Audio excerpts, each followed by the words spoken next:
PUBG Mobile for free.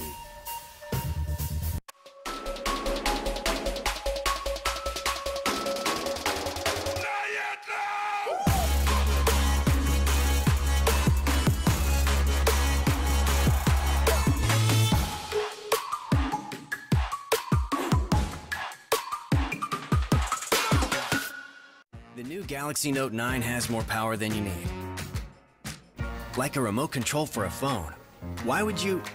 Oh, that's why. The new Galaxy Note 9. It's got more power than you need, until you need it.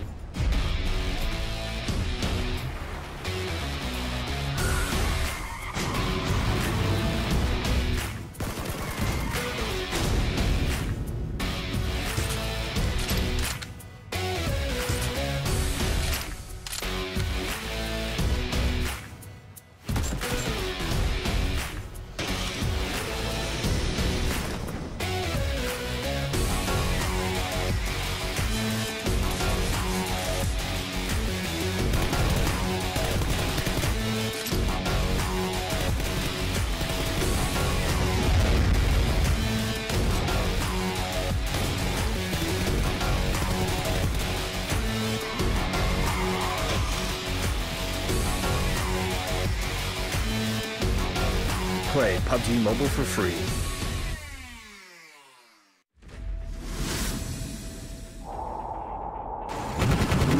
This is PlayerUnknown's Battlegrounds, the hottest game on mobile. We are looking for passionate and talented competitors to join the PUBG Mobile Star Challenge. There will be qualifiers in 6 regions: North America, South America, Europe, Asia, Korea and Japan, and China. The top teams will join the regional finals. The top finishers in each region and some invited teams will join the global final to play for a cash prize and exclusive benefits from PUBG Mobile. Are you still staying in your safe zone? Get on that plane and jump into the blue zone. The 2019 PUBG Mobile Pro Tour, coming soon.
Play PUBG Mobile for free.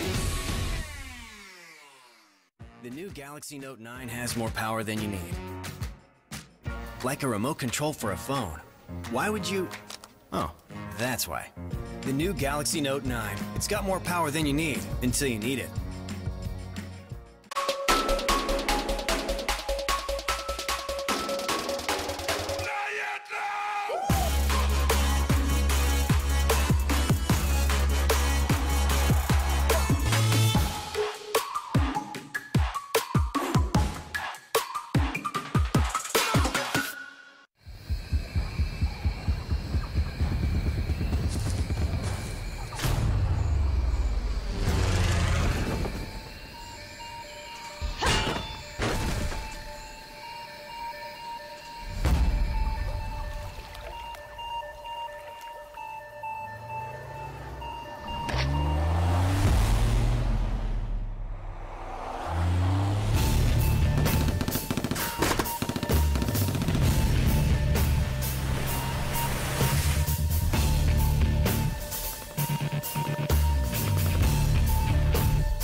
Play PUBG Mobile for free.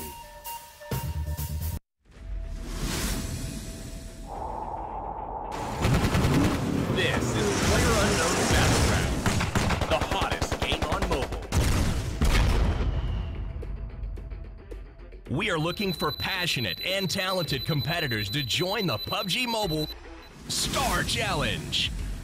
There will be qualifiers in 6 regions: North America, South America, Europe, Asia, Korea and Japan, and China. The top teams will join the regional finals. The top finishers in each region and some invited teams will join the global final to play for a cash prize and exclusive benefits from PUBG Mobile. Are you still staying in your safe zone? Get on that plane and jump into the blue zone. The 2019 PUBG Mobile Pro Tour, coming soon.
Welcome everyone to 2018 PUBG Mobile Star Challenge, and we're here for the final day of our Asia Regionals with the semifinals. My name is Joe Sophie. Joining with me has been for the past 3 days. It is going to be pay-per-thin once again, and we are finally in the final day pay-per-thin, and A and B groups all together for the first 2 days has been absolutely explosive, and day 3, who knows what to expect. Yeah, we're not sure what to expect out of day 3. Will there be a team from India that can finally come through? Thailand has been dominating so far. Most of the teams that have come through the first 2 groups have been out of the Thailand country. So what will happen next? I am not sure, but I am really excited for today. Just region-wise, we've been looking at India all 3 days so far, and quantity, they've had plenty. They've had many participants coming from all over that region, but really not too much success so far in the past 2 days. Never really looking like they had a finalist going on. For the final day, they have the most Indian teams they've ever had in this last day, and we'll see if they can get through. But for the meantime, we would like to mention our sponsors, and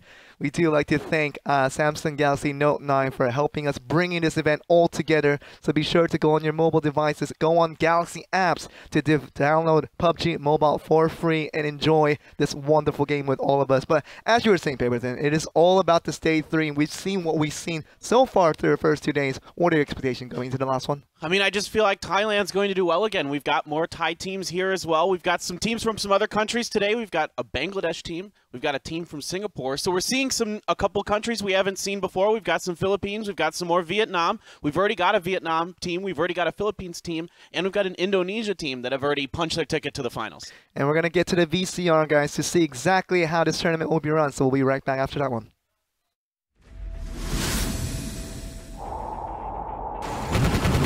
This is PlayerUnknown's Battlegrounds, the hottest game on mobile. We are looking for passionate and talented competitors to join the PUBG Mobile Star Challenge. There will be qualifiers in 6 regions: North America, South America, Europe, Asia, Korea and Japan, and China. The top teams will join the regional finals. The top finishers in each region and some invited teams will join the global final to play for a cash prize and exclusive benefits from PUBG Mobile. Are you still staying in your safe zone? Get on that plane and jump into the blue zone. The 2019 PUBG Mobile Pro Tour, coming soon. For an official introduction of our tournament, and it's been days 1 and 2 really up to a splendid amount of performance we've seen for various regions, especially Thailand. We've been so much on emphasis on them for how well they've done for the past 2 days. But we are in day 3, as many Indian teams as we've ever had. So hopefully we get our first finalists to go up to the Asia regional finals that will be in Thailand. But hoping an India team goes through this time around. Yeah, I think they definitely have a real shot today. There are 3 teams from Thailand here today, so I expect them to continue to perform at a high level. But I heard a little bit from the Indian casters that there might be a couple teams here to watch out for, Dominator being one of them.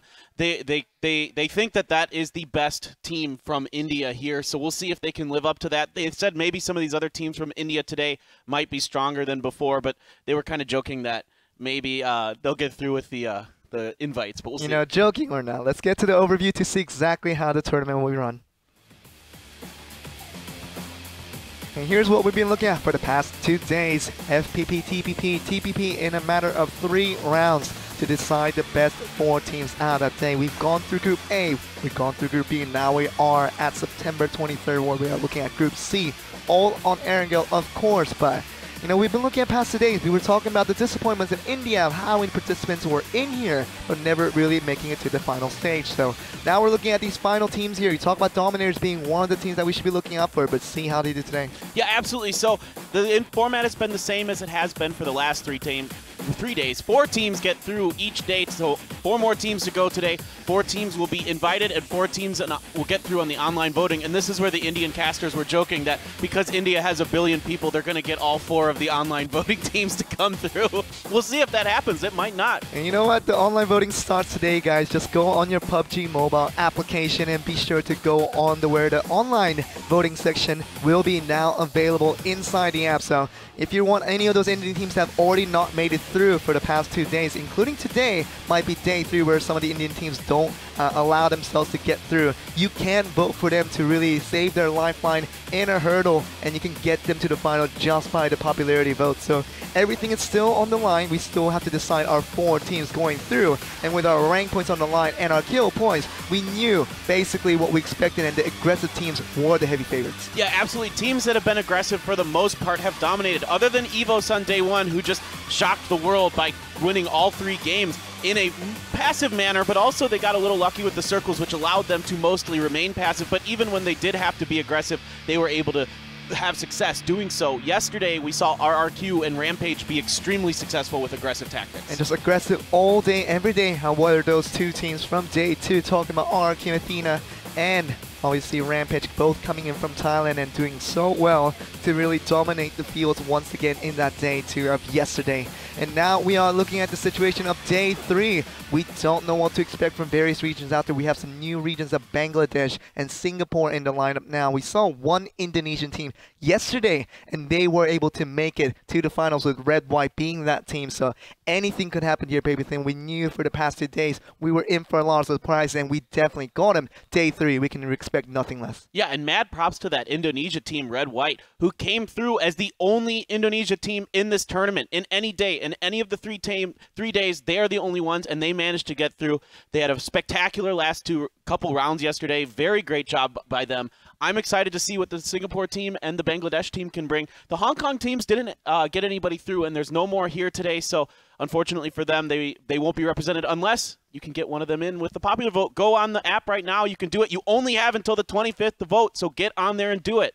And we know that, you know, everything then can come in line when you talk about going to the Asia regional finals. We're supposed to be basically excluding Korea, Japan, and China, and other regions still being involved. Southeast Asia, India, and we do have some of those countries out there still represented very, very well in this tournament. So getting into the finals in Hua Hin, Thailand, which will be held way later in a couple of weeks. It's going to be very interesting to see exactly, are we going to get another just explosive performance from the Thai teams, or are we going to get something else that's going to be one other surprise of dimension out there? Yeah, it's hard to imagine that the Thai teams aren't going to at least be in the mix. They've just been too dominant. 2 teams on day 1, 3 teams on day 2 were from Thailand.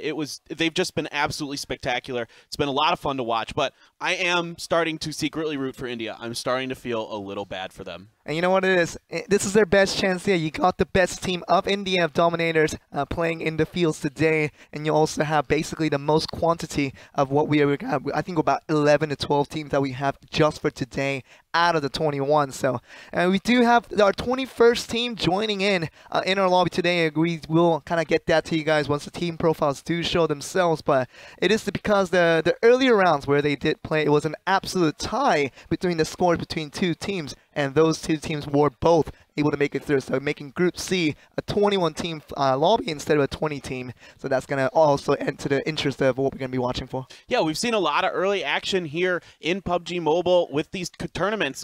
Teams will oftentimes drop with each other. We saw some hot dropping yesterday to try to throw RRQ off their game a little bit. Didn't really phase them. They still had a lot of kills. They still owned Pachinki and took everything over in an absolute dominant fashion. So I'm curious to see what we'll see today with 21 teams. I expect to see more early on fighting like we have. And let's get to the team profile to see exactly which 21 teams we'll be looking out for. And here they are. We're looking at the first 10 of the 21 teams in Group C of our Asia Regionals. You're looking at a couple of Philippine teams with DD, Rogue, Order, and Quadra being available online. Bangladesh being represented today by Killer Monsters, and the rest of them really all about India, and also a little bit of Vietnam and Singapore with Team Divinity right now down on page 1. Yeah, exactly. So this should be really exciting. We're getting a much bigger variety in terms of the numbers of countries than maybe we have in the last couple days. But once again, India, the most popular team. They haven't gotten through yet. Let's see if they can. Now, you guys can see the team name is in yellow. The picture is of the team captain who has the star next to their name. So these are the people you're going to be looking out for to lead the charge for their teams. I am really excited for this. I have got my eyes on these India teams, but the Thailand teams will also be very much in our purview. If the Indian casters were telling us the truth, Ronnie told us that it was going to be the Dominators, really just being the best representative coming in from India. But I think we're finally getting ready to get into game number 1, guys. So let's open up our day 3. Let's see what Group C is going to provide for us.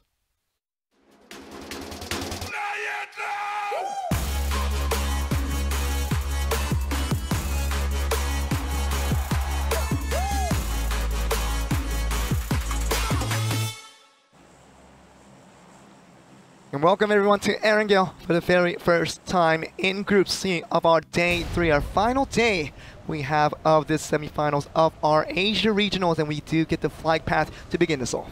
Yeah, wow, we've had a lot of really steep flight paths in this so far, Joel. This one, once again, starting around Kameshki and ending up on the eastern edge of the Sosnovka military base. So this is quite a difficult plane path for the teams that want to go to the western edge of the map that are looking at Georgiapol, Gatka, Primorsk, those kind of areas. Even Pachinki's pretty far out. We've got some Millie boys already landing, as you can see, from Team 17. You can see where they're from. They're called Mayors, and they're also from India. So Punjabi also joining in along with this Team 8 coming in from the Initials, and they are also a team from India. And we'll see what these teams can do. Of course, early landing in round 1, just raising up a lot of question marks as to what these teams will do to start things off. So we've got a lot of interesting things in the past couple of days. So day 3, we're all up for expectations. Yeah, absolutely. I'm really curious to see how this pans out with this really steep plane path. A lot of teams scrambling for vehicles to try to get over to that western edge of the map to get to their desired loot locations. It won't be too difficult for most of them, but you do end up kind of having to compromise and stick 4 people in one vehicle, which can be a little dangerous at times. And we're seeing a pretty clustered start to this game. No one really going for the extreme edges of the map quite yet. And we're finally get to get the first circle on. We hope to show it to you guys, but it is going to be a little bit northern to start things off, and we will see how this will affect the playing field. You see already some of the teams, Team 21 obviously coming from Raw Official, another team from India, already making the drive through. We see the Millie boys in the C compartments of the apartments from Team 17 Mayors as well. So all these teams that are trying to loot out a little bit early, see what action they will be involved with. See Team 21 with Raw Official going up against Team 10, it seems like, from Team Divinity, our only representative from Singapore. See how they do. Yeah, I've got my eyes on them. I'm really curious to see how this goes. But in Pachinki, we do have teams, 2 teams there, DD Rogue Order, as well as that is Team 14, which is SOS and TAC, one of our Thai teams. So there's a team from the Philippines and a team from Thailand in there. Let's see how this pans out for them. SOS has the double-barrel shotgun there. They are ready for a close-up battle if necessary. Who will come out as the king of Pachinki this round?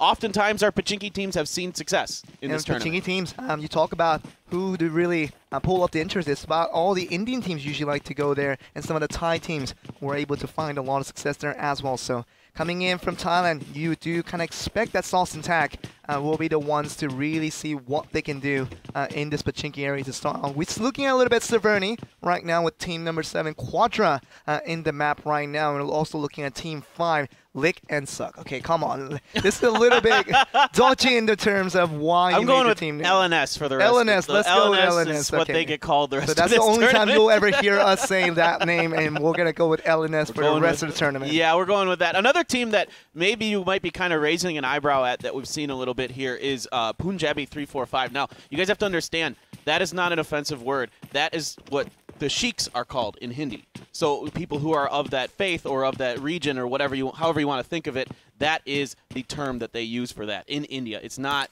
you might hear it used in a little bit a different way, but here it's totally fine. Let's not get into any details, especially for our Hindi viewers out there who happen to be watching the English stream and not the Indian stream. That will be just wayward in terms of why you were doing that in the first place. You got Ronnie, and you also got Ajay, and just coming in the lineup, and they're doing a fantastic job over there in the Indian stream. So be sure to go and watch over there if you are coming in for India and want some high-quality Hindi stream. And we're coming back, obviously, with team number 6, and we're going to be looking at Indian Gamer, as straightforward as that can get. Obviously, coming from India, yeah, makes a lot of sense. Yeah, keep it simple. I like that. Thank you very much. But I want to see how they do. They're another team that I think Ronnie mentioned to me.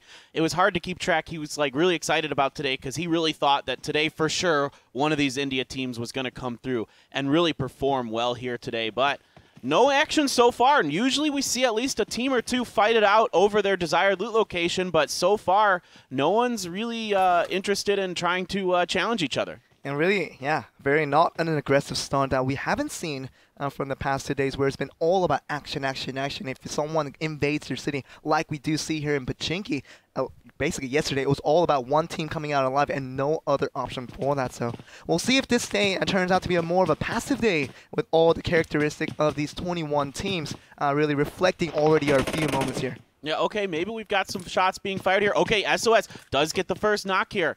On to Rogue Order here. So once again, Thailand starting out strong, getting the first knock, but we'll see if they can finish this. Zuxin got that 3x on the Scar, looking to try to catch team members of RO trying to cross the street there. So Zuxin just trying to get those shots with that Scar, just trying to full on from range, but did not get it in time. And Urine probably will be going to be able to get rezzed up. But this meantime, it's a Pachinki fight. Already, we know that this is going to be the source of early action, as we always do see it. So coming back once again, we'll see what Sauce and Tack can able to do in this situation coming from Thailand. Once again, we'll see what they can accomplish here. Yeah, Sauce and Tack's already done some damage, so they might look to kind of take advantage of that and push onto things here. This is CSPG, a team from India as well, making their way past the hospital. They're going under the mountain, looking to find some looting in the southern edge of the circle there. The circle goes all the way down to the bottom of the main continent so far, so there's a lot of landmass for these teams to work with here. And we're looking at Asnaya for the very first time here. We're looking at Team 11, Khalsa 1, coming in also from India. So lots of Indian teams, as we already mentioned, was going to be the proposition. And we're looking at them against Punjabi at 3-4-5, another team at Yasnaya, and trying to see what they can do against this team right here. So like we said, I mean, concerning the fact that there are many teams within the same city, not really much early action to be seen here. So a lot of a time for us to talk about what we can expect for the meantime. But round one, it seems like a pretty passive beginning for a lot of these teams so far. Yeah, pretty surprising considering what we've seen in the previous days. Just basically the teams would just kind of be like, all right, you want to drop in the same city with me? Well, we're going to duke it out and figure out who is really in charge of this city. And then later on, they would force those other teams out of the city until we saw RRQ get hot dropped yesterday by 2 teams in the very last round to try to put a little, nail under their tire and pop that before they could get started, but it didn't matter. They killed everybody in that city, came out of there with 10 kills anyway. So we'll see how it goes here today. Nothing too big happening so far. This is R4W, our 21st team, Raw official. They are from India as well.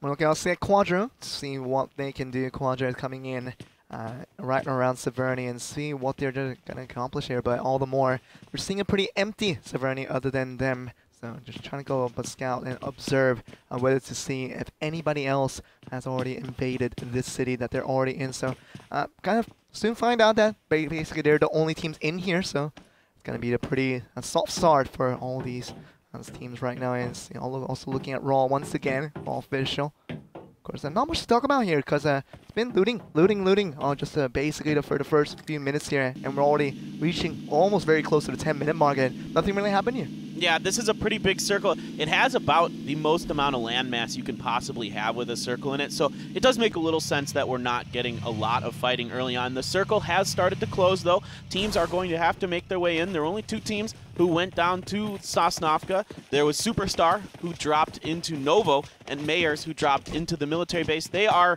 starting to make their way across the bridge, at least Mayers is. Superstar still hanging out in Novo, but I expect them to start moving shortly. We do have our first crate drop, though. It has dropped south of the school. It is kind of in the mountains there to the east of Pachinki. Yeah, for the meantime, we're going to look at shooting range with LNS still just hovering on trying to pick up as many ammos and also pick up a nice few guns if they can. But like we said, let's talk about, what we've seen from the past couple of days. It hasn't been like this for the first 10 minutes for any type of round we've seen for the past 6 rounds here. You talk about that first crate coming through. It is going to be the MK14 with the suppressor for the AR, which would fit with this new DMR patch that came through, being allowed to crisscross into those attachments there. So pretty good crate for anyone to pick up, but it seems like no one's really around. So see who gets close to that very, very soon. Of course, the smokes probably will go out before we see anyone pick that up. Yeah, absolutely. And sniping's definitely a thing in PUBG Mobile. If you haven't given PUBG Mobile a chance and you're just checking out this video for the first time today, you're thinking to yourself, wow, PUBG Mobile, It looks very similar, it feels very similar, and you can definitely, it's still great fun to play. It is a wonderful game. I have been thoroughly enjoying it. And if you're wondering, wow, sniping might be difficult on a phone, we've seen teams do very, very well with sniping here. It does take a little getting used to, for sure. It's different than a keyboard and mouse, but trust me, you can get darn good at it. Doesn't matter if it's an SLR or if it's a Car 98, we've seen incredible shots come in for the past couple of days, and now we're in this day 3 situation where all the teams trying to get from the blue inside, and oh, careful there. Okay. Woo. Okay, but we've seen incredible plays all throughout, and that almost was an incredible play, but hopefully we were getting the better of that situation. Yeah, it's pretty actually difficult to run your teammates over in this one. It's not nearly as easy as it is in the regular PUBG on the computer. It's a little more difficult here, so fortunately for Superstar, they are going to have a couple vehicles and they will be able to make their way off of Sosnovka Island and head towards the circle. They're going to take a little bit of circle damage, but not too big of a deal. When you get Novo all to yourself, they should come out of there with plenty of utility to get themselves back up to full health and ready to rock and roll. This is Team 13, the Chiefs from India. Chiefs coming from India, see what they can accomplish with obviously 4 members moving in that same vehicle, just moving along that same direction, but of course, this is kind of awkward because we're looking at 11 minutes with basically no significant kills coming through from any of the teams so far. So how many times have we seen this? Really, no single kill really for us to talk about in the first 11 minutes. Yeah, this is crazy. Basically, we're going to have to focus on the loot crates for now, which is exactly what LNS is doing here. They saw the drop to the west of Severny. They are making their way towards it right now. All 4 team members are in vehicles and heading towards it. So LNS in a bit of a nice situation for themselves here. They have 4 vehicles. They're going to have a crate, so they're going to have some extra, defense and survivability. We saw that work very well for Salater yesterday in that first game, and unfortunately for them afterwards, they were not able to continue with that strong first game. And another Mark 14 being seen here by LNS. We saw them kind of just hovering around the early one. Finally, we're going to get some action, and we're going to get the first knock here. CSP finally going down to the Chiefs in this Watertown area and just finally scoping out their opponents from range across that window. And we'll see if the Chiefs can really follow up with this one with a couple of kills falling through. It seems like CSPG, not many teammates nearby that knocked opponent. Yeah, we can't see them on the screen right now, and I'm trying to look at the map, and I do see other members of CSPG there now. Okay, they're moving in to try to assist their teammate. Can the Chiefs prevent the res from coming in here? So far, they don't have much of an angle on that other member. He is safely inside of that building in the water. Rob's here trying to find an angle. Nothing doing so far. The Chiefs pretty much all in one building. I think they might have split up now, but they're looking to find a way to prevent this. They needed to be a little more split up sooner if they wanted to capitalize on that number. It's a little bit odd to see Burns just getting away. We do get the res already completed onto Appy, so it's going to be 4 members back again for CSPG and Chiefs. Of course, they could have been a little more proactive by just going a little bit more aggressive there, but being a little bit scared to do so. We understand that not much coming from the kill feed. Don't want to really break the silence if you are the Chiefs. Already got that knock through, but it's not going to lead to a kill. Yeah, and if you guys look up there in the top right-hand corner of your screen on the minimap, you'll notice the white circle has moved, and it has gone all the way as far north as it possibly can. It is directly north middle, so centered around Severny. So that is going to be very nice for Quadra, who is the only team to land in Severny. But Chiefs already getting another knock onto CSPG, and we'll see if they get the knock this time around. And trying to fight back, it's going to be CSPG, but really not landing these shots. And Burns almost gets knocked once again, so you want to be careful if you are in this situation for CSPG. The shots really aren't connecting, and it seems that they're just losing 1 member at a time here. Yeah, Chiefs with a little bit of a dangerous situation here. They're all trying to shoot through the same window, and I'm surprised Fugboy didn't accidentally shoot one of his teammates there. He might have, and I didn't quite catch it, but okay, they see that guy in the window. Abby, can he make those shots? Oh, those were some nice shots, but just missing that last one. Not able to get the knock. Getting the headshots through, and we'll see if the shots will come through, and Fugboy finally will go down in a knock, and we'll finally see, obviously the res will be pretty easy to maneuver for the Chiefs, and we're going to see if CSPG can fight back here. They're finally finding the confidence that they're needing to fight back against this team. It's going to be India versus India in this Watertown. As you do say, the circle just right around the edges of where it currently stands. So the fact that the southern edge of this current circle is around Watertown tells us it's going to be a very, very northern circle to begin this off. Yeah, it's pretty much going to end up somewhere in the Severny shooting range, the area, maybe by the downed plane. If it goes really far east, it could kind of be on that mountain that's by Stalber on the side of it. Most of Stalber is no longer in this circle. It's been cut off. So there's going to be a lot of wide open terrain, so things are probably going to heat up pretty quickly here within the next couple of minutes once this circle starts to close. We got a glimpse of Team Divinity, our only representative coming in from Singapore, so seeing how they do it all, just going from the drive, trying to get to the next location, knowing that it's going to be a very, very northern drive. I'm not really expecting the circle to drift that far north, and you can see CSPG once again still around Watertown and see what they can do against the Chiefs, and gets the very sneak angle. Should be an easy knock, and we do see Evo once again picking up another knock here, and it's going to lead to finally a kill. Wow, good job there by Evo to predict the movement of the enemy team there. Now we're over to still. Oh my goodness! Superstar doing it. Getting a vehicle blow up and taking out a lot of members of Rogue Order there. It's a team, y'all. That's a team wipe? I think so. Oh, you're right. We're down to 19 teams, so that had to be it. Wow. Oh my goodness. Good job, Superstar. Team from Vietnam. And still this action going against India versus India, CSPG versus Chiefs. Still right outside Watertown. See what they're going to accomplish here. Evo got that knock a little bit earlier, got that kill, and getting a second one here. The one see another player, Chiefs, Dexter, going down, and Rob's going to go down as well. So CSPG were doing pretty well in the first rotation of things, but now they're going to go down here and really one by one, they're going to find what they can accomplish here with only one man knocked away, with Avi going down, but they do get a couple knocks on the other end. Well, they wiped the Chiefs there. That is it. The Chiefs got completely wiped out. This is another team from, I believe they're from India. Yeah, they're both India versus Cloud69, yep. So this is Cloud69, not Cloud9. They changed their name just a little bit. This is Mayers, who is our military-based team. They are moving up to the circle now as well, trying to take this compound here, taking a little damage on the way in.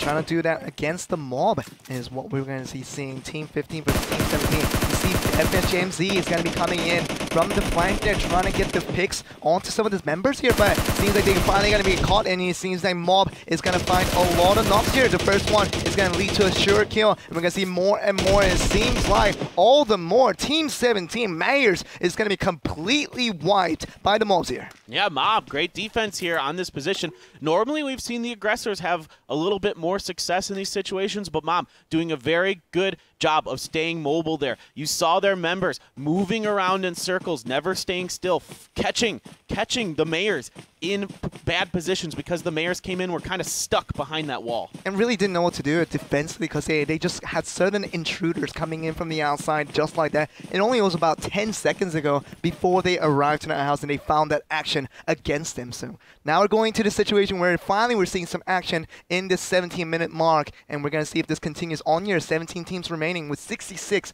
left alive, and we're going to see if Team 18 is going to be able to produce more action with Mai Chi is going to be coming in from Thailand as well.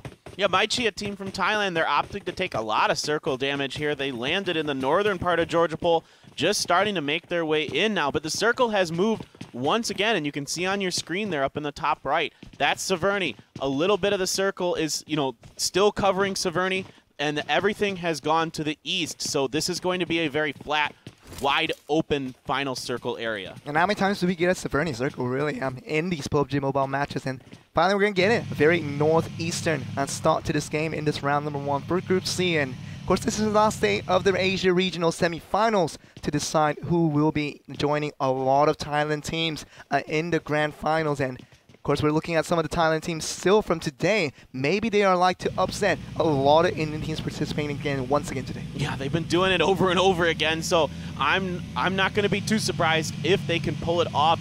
LNS here making their move. They did get some very nice gear early on, a lot of level 3 gear in their inventory right now. They are moving into the circle, trying to find a spot to safely take over. There are already some teams in the circle, a lot of teams coming in from the western edge of this circle right now. So this is going to be some dangerous rotations. LNS coming in from Vietnam, just going to be on the drive-through, trying to get to this next location in time. We see basically 3 players already on the front foot trying to get to the center of the circle, while that one member is strolling just behind. So we're going to see team number 9, War Dynamics, another team coming in from India, and we'll see just hovering around Severny, trying to just get to the next location in time. A lot of these cars traveling in all 4, so putting the risk out there, see if they can make it. Yep, Team Divinity in a battle here with LNS now. LNS caught in a bad position. They're going to blow up that U as they do not want to allow them to use that.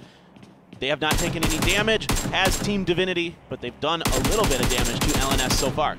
Yeah, Rua is going to be just stuck behind that tree, not knowing what to do. The other teammates are coming in. You see the 3 members of LNS is going to be reinforcing this situation, but Rua still all alone, and Killer's trying to get close to it, but that smoke is not going to be good enough. Just going to shoot through it, and it seems like Divinity found the answers onto this Vietnamese squad. Is going to get that first knock. Yep, very nice job here. Shooting through that smoke, a very popular thing and a very common thing to do in PUBG Mobile, because there is a little bit of auto aim that helps you out, and that is a reason why you can shoot into the smoke, because you can just kind of spray bullets in there, and you know, your gun's going to kind of adjust a little bit to help you just a bit. Not a lot, but it's a little easier than, say, you know, in regular PUBG when you have smoke. Of course, so that's what we're going to see a lot more of that, as we've seen for the past couple of days. In day 3, no different in terms of just high intense action coming in, and LNS once again finding it difficult to get out of the situation, just trying to save Rua, and we're going to see them lose another one here. Sugar also going down with him, and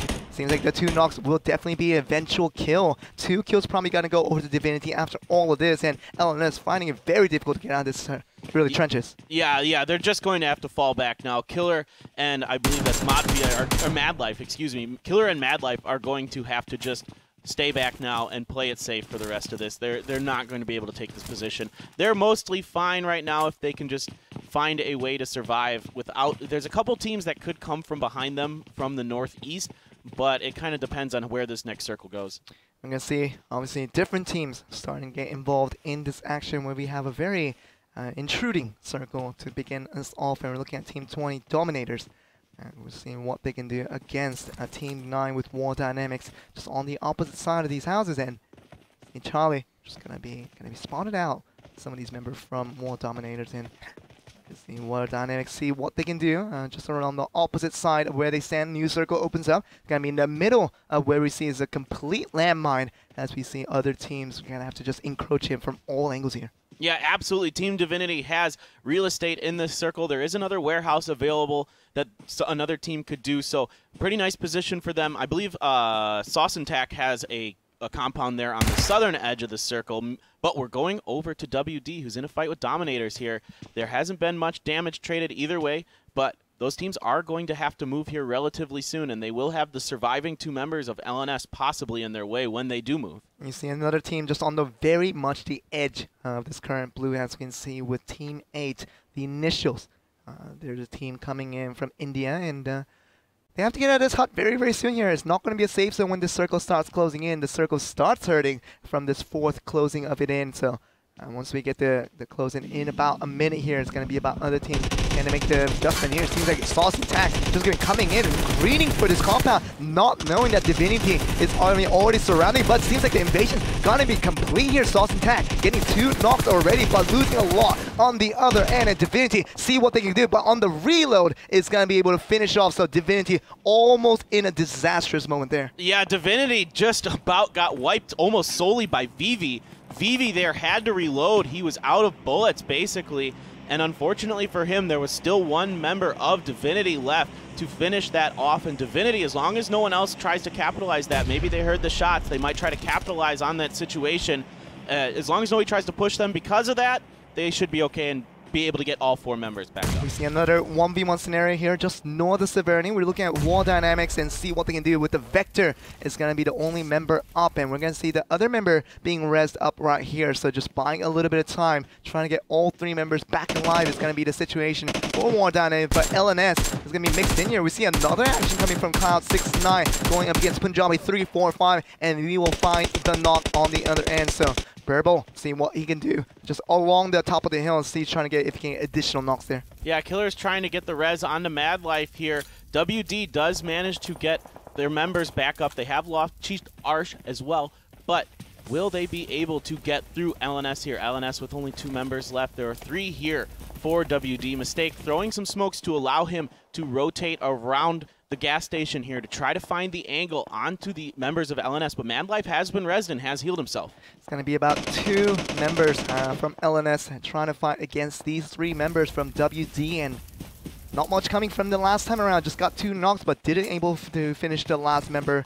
Just coming through, and Burble, along with the rest of his teammates from Cloud69, just trying to make it in, but Punjabi 345. We do have a member just waiting in line, but another action is going to be happening. Another action that's going to be coming towards, and it's going to be SSG. Gonna find a lot of kills here with 3 members on, with 1 man knocked away, trying to go for more here against TI, and gonna find more and more here as we go through. It's a team wipe going against TIN, and that's going to be a disaster for these teams. Superstars proving they are living up to their name. They have 14 kills already, Joel, a team from Vietnam who is playing extremely well. WD dying to the circle. They are out. They get taken out by the circle there, so they were not able to get through LNS. In the end, LNS does end up coming out, even though there's only 1 member left. They do a good job defending there and force WD out. You talk about Superstar coming in from Vietnam, and this team, Divinity, coming in from Singapore. We do see a lot of these minority regions in terms of quantity, not much representative, but it doesn't matter. It's these few teams coming in from these few select regions doing really well to represent their squads, and doing a very good job so far. It seems like Divinity, along with Superstar, just really doing well for themselves in round 1. We'll see if this continues. Yeah, absolutely. I've got my eyes on Divinity. They're from Singapore. So once again, these teams from outside of India are proving to be very, very strong. We haven't seen a whole lot here yet from any of the India teams. Now, MC looking to find. Now, they've got, you know, team number 19, which is Clash Craze. We'll call it Crazy. They are on their left. They haven't really seen too much. Mob, though, getting some knocks here. I believe they were the ones who got the knocks onto Craze. Yes, and in fact, it is Mob XYZ finishing off that member of Craze. And Mob, you're going to find a couple of knocks on the other end. It's another team from Thailand, and we're going to find a lot of knocks and kills going along. There were already 10 kills just coming out of nowhere. We didn't catch all of that on camera, but Craze really finding it difficult to get out of this trenches here. It's the Saran is going to be the only one left alive, just trying to throw down the smoke, trying to get the res up. I don't know if he's going to be allowed to, because looking at most of the sides coming from MC, it's still firing right back at them, so it's going to be a crazy fight going all the way through here. 2 members left alive for MC, and to see if they can finish off Crazy. Yeah, the circle is closing here on Craze. I don't know if they're going to be able to get the revive and heal up in time to make it back into the circle. There's a lot of teams here gatekeeping them. Mob doing a pretty decent job, and like you said, Joel, they have 10 kills. Kind of a little surprising there. In fact, we do see the play zone take down Shabab there after he does get res, so there was not quite enough time. MC has to make their way into the circle as well. They are on the move. Cloud69 is way outside of the circle right now, and they have a lot of teams there that are going to meet on the eastern side. And you see CSPG just trying to run to the circle in time and just getting shot through by their opponents, and MC just going to survive 3 members for now. But you look at Superstars already going to another fight here, but it seems like a team wide does come through just barely, and was almost an elimination of this team, but do survive all 3 members if they can get the res up. But it seems like they will be able to do it. 19 kills for them so far. Yeah, insane performance by them so far. But they've got Cloud9 and Quadra coming in on them. Okay, Cloud9 just gets wiped out by the circle. They are opting to just play for position there. They finish in 7th place. Not exactly sure how many kills they had. You know, they probably were just completely gate-kept out of that circle. There were so many teams in front of them, it was just proving to be very difficult for them to get in.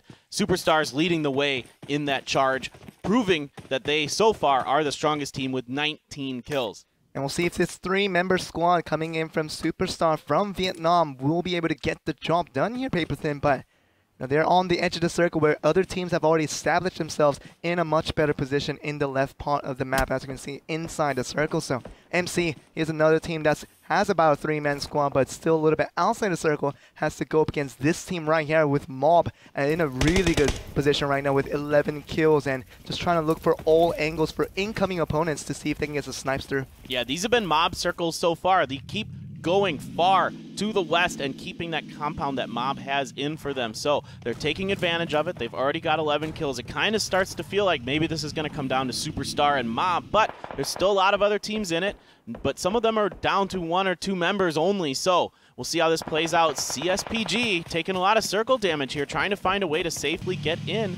Right now, there's nobody directly in front of him, but here comes Superstar in a vehicle. And you just see them just run through the circle, and run with the circle is going to be a CSPG strategy here. Another team that's trying to run with the circle is going to be MC, but now going to be caught out, and Evo will not be alive for any longer. And Mob, we're going to find XYZ get the final kill there, and Superstar finding it very difficult to get into the circle. They barely got in there, but they do see Team 18 just along the horizon, and Mai Chi, MC, see what they can do, but see the knocks coming through. Once again, Superstar proving they are the worthy team, getting all these knocks through. Yeah, Mob's got a nice angle onto Superstar here. They're going to blow up their vehicles. You know, even though that does provide static cover, it'll make it more difficult for Superstar to move, because once again, this circle has gone far to the west.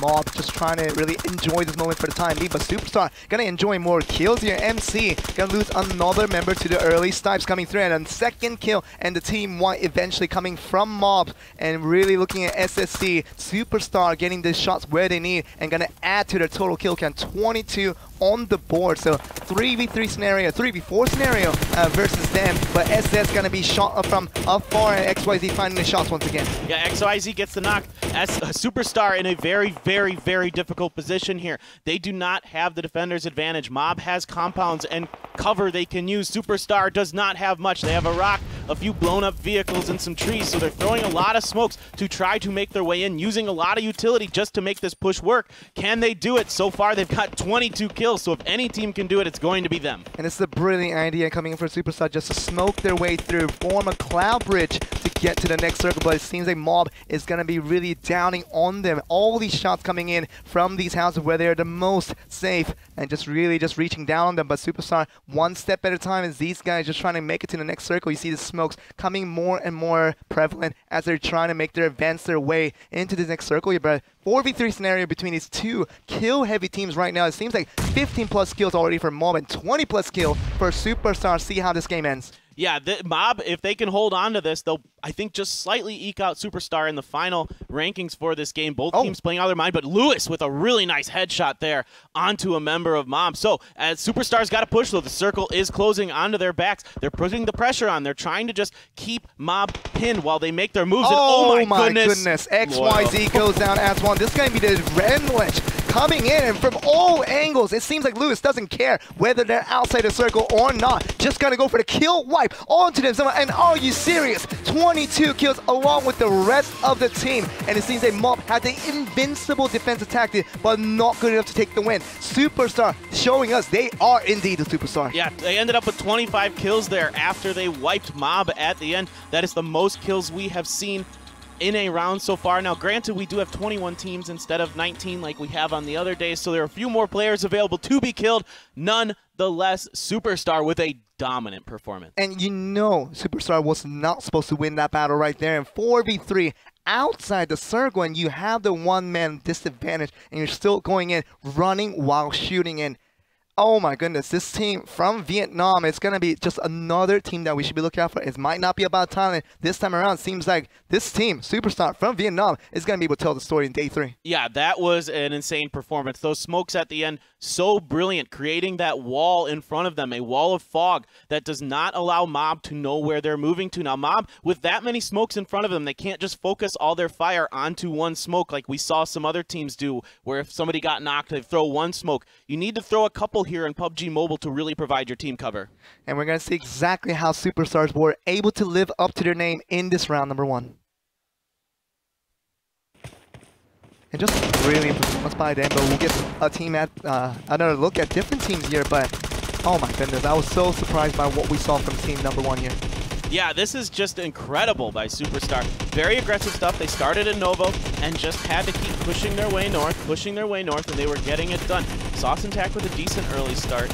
They are a team from Thailand. They had some kills here, but they ended up getting wiped in a failed push against Divinity, who just barely ekes out that fight. And Divinity just were looking like the better team out there for the time being, but we saw all these very heavy kills coming in the late game because we were so absent of early action in this round number 1. So, you know, the more and more later it got into this game, the very northern trajectory of the circle that it landed upon was going to force a lot of very much high intense kills going out of the way, and the action was continuing onto all angles here. The Superstar, it didn't matter if they had the circle or not, they were just running to their opponents, and getting the kills where it was the most necessary. Yeah, they did an excellent job of running and gunning, staying spread out, covering each other's angles, and especially at the end there, spreading out like that with a 3-man push with 1 in the middle and 2 on the flanks to really make sure that Mob had to look in many different directions to try to cover that push. Once they get 2 knocks there, all of a sudden that turns in from a great situation for Mob to an awful situation.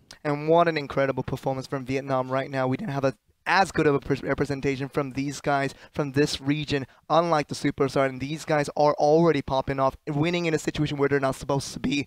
And we're going to see if that domination continues. We're going to go to a short break, guys, until we come back for round number 2 to see if Vietnam can do it once again.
Play PUBG Mobile for free.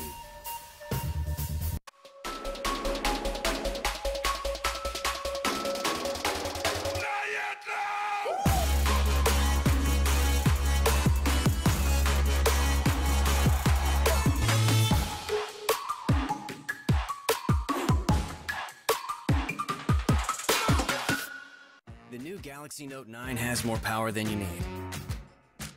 Like a remote control for a phone. Why would you... Oh, that's why. The new Galaxy Note 9. It's got more power than you need until you need it.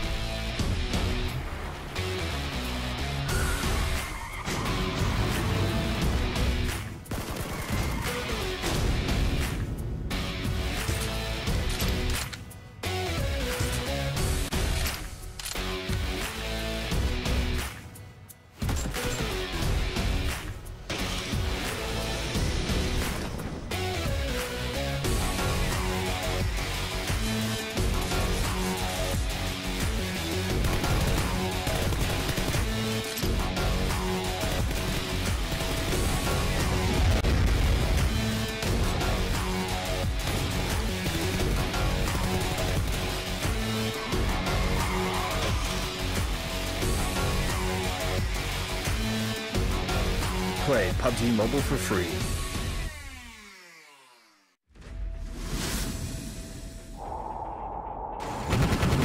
This is PlayerUnknown's Battlegrounds, the hottest game on mobile. We are looking for passionate and talented competitors to join the PUBG Mobile Star Challenge. There will be qualifiers in 6 regions: North America, South America, Europe, Asia, Korea and Japan, and China. The top teams will join the regional finals. The top finishers in each region and some invited teams will join the global final to play for a cash prize and exclusive benefits from PUBG Mobile. Are you still staying in your safe zone? Get on that plane and jump into the blue zone. The 2019 PUBG Mobile Pro Tour, coming soon.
Welcome back everyone to PMSC Asia. We're here still for the semifinals on this final day of day 3, and Group C was just, we thought we just couldn't see more after we saw the first 2 days, and man, the team from Vietnam, it didn't matter if Superstar had the circle or not. It didn't matter if they were down 3 men to a 4-man team in the very end. They were going to get the victory nonetheless. I mean, that's up there with RRQ's push in that last game yesterday. Or, I'm sorry, in the first game yesterday. Yeah.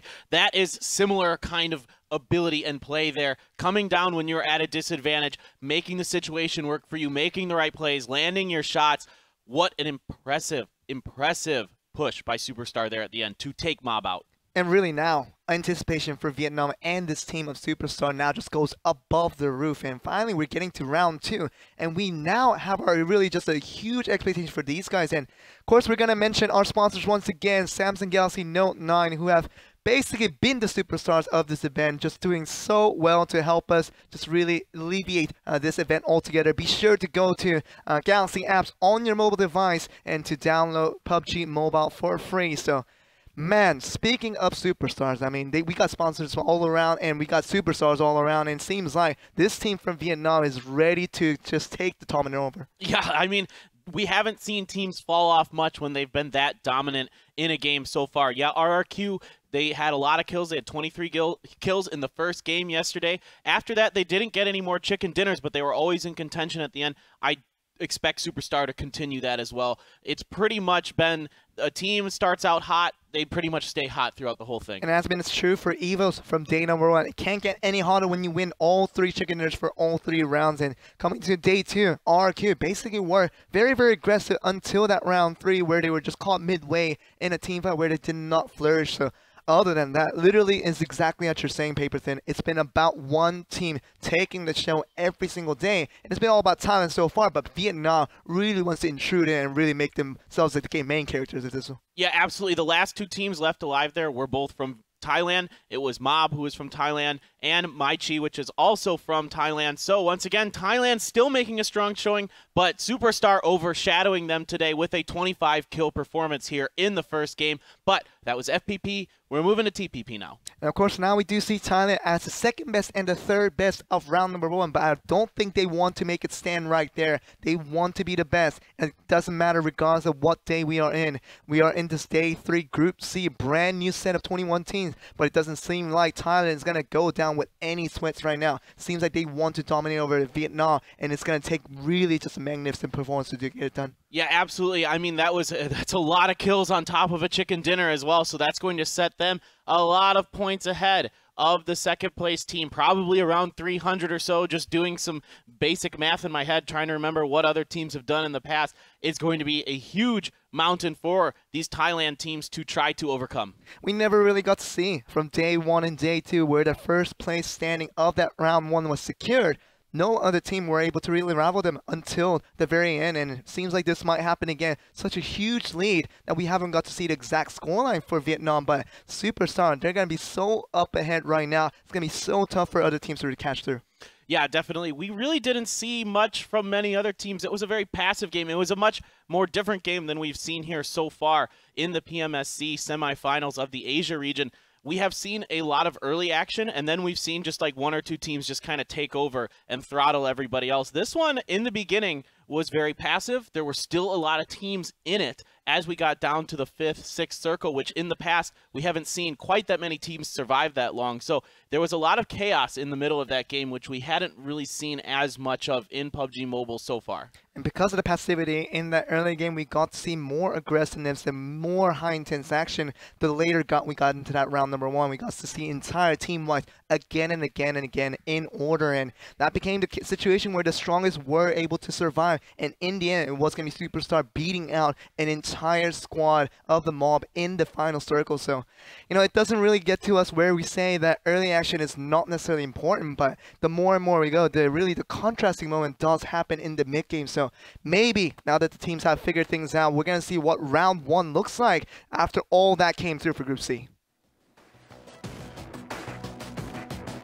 It was a very passive action, but these are the 10 teams, 11 teams that have really not found the mark in the very first round.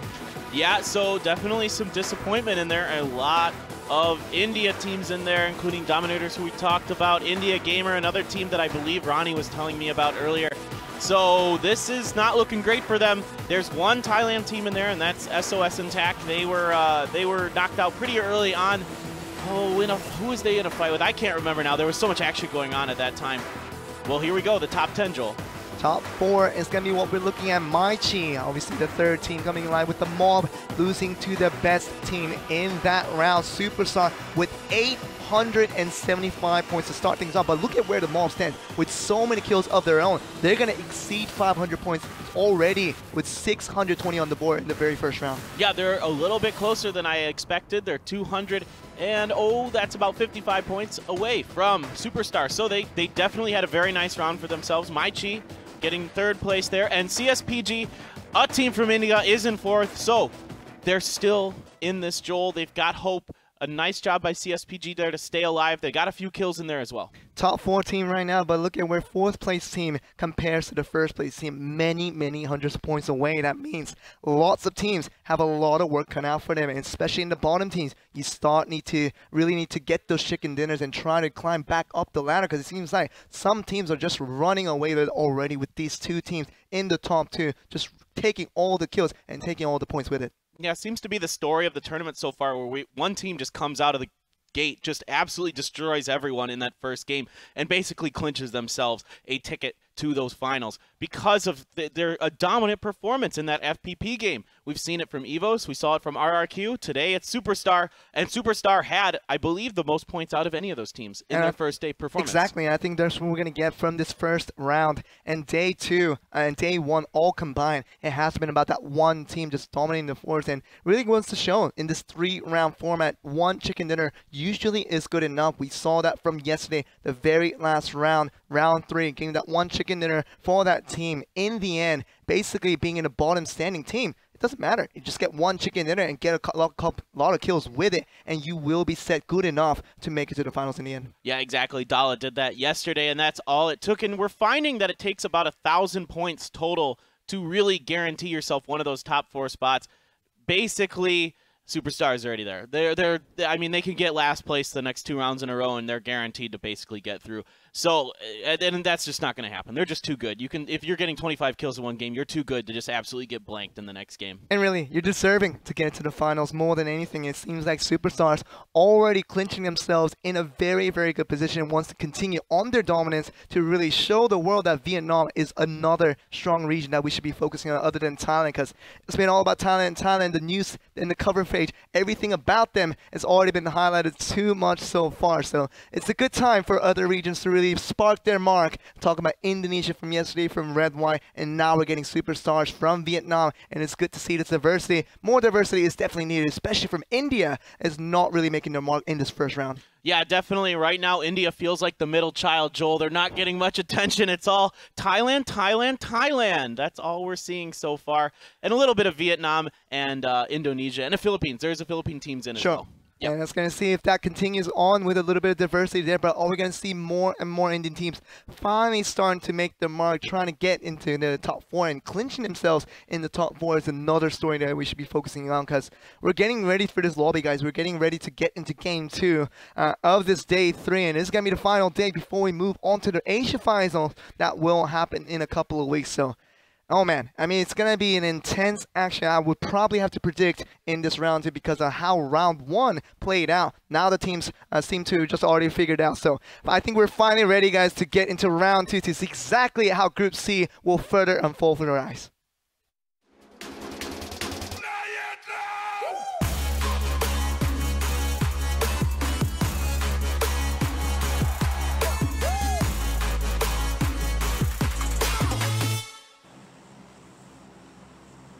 And here we are once again in the skulls finish for SOS TAC in this airplane. Beautiful black paint job on this airplane. We're going to see this flight path once again very skewed to start off round 2. Yeah, this one's way on the north side this time. So if you want to go to the southern side, Novo Sosnovka Military Base, Novo is where Superstars went in round 1. Will they decide to go there again, or are they going to just be confident enough in their abilities that they will try to go to maybe Georgia Pole or another place? We haven't seen them leave the plane on the map yet, so I'm curious to see what they do unless they're being covered up by another team.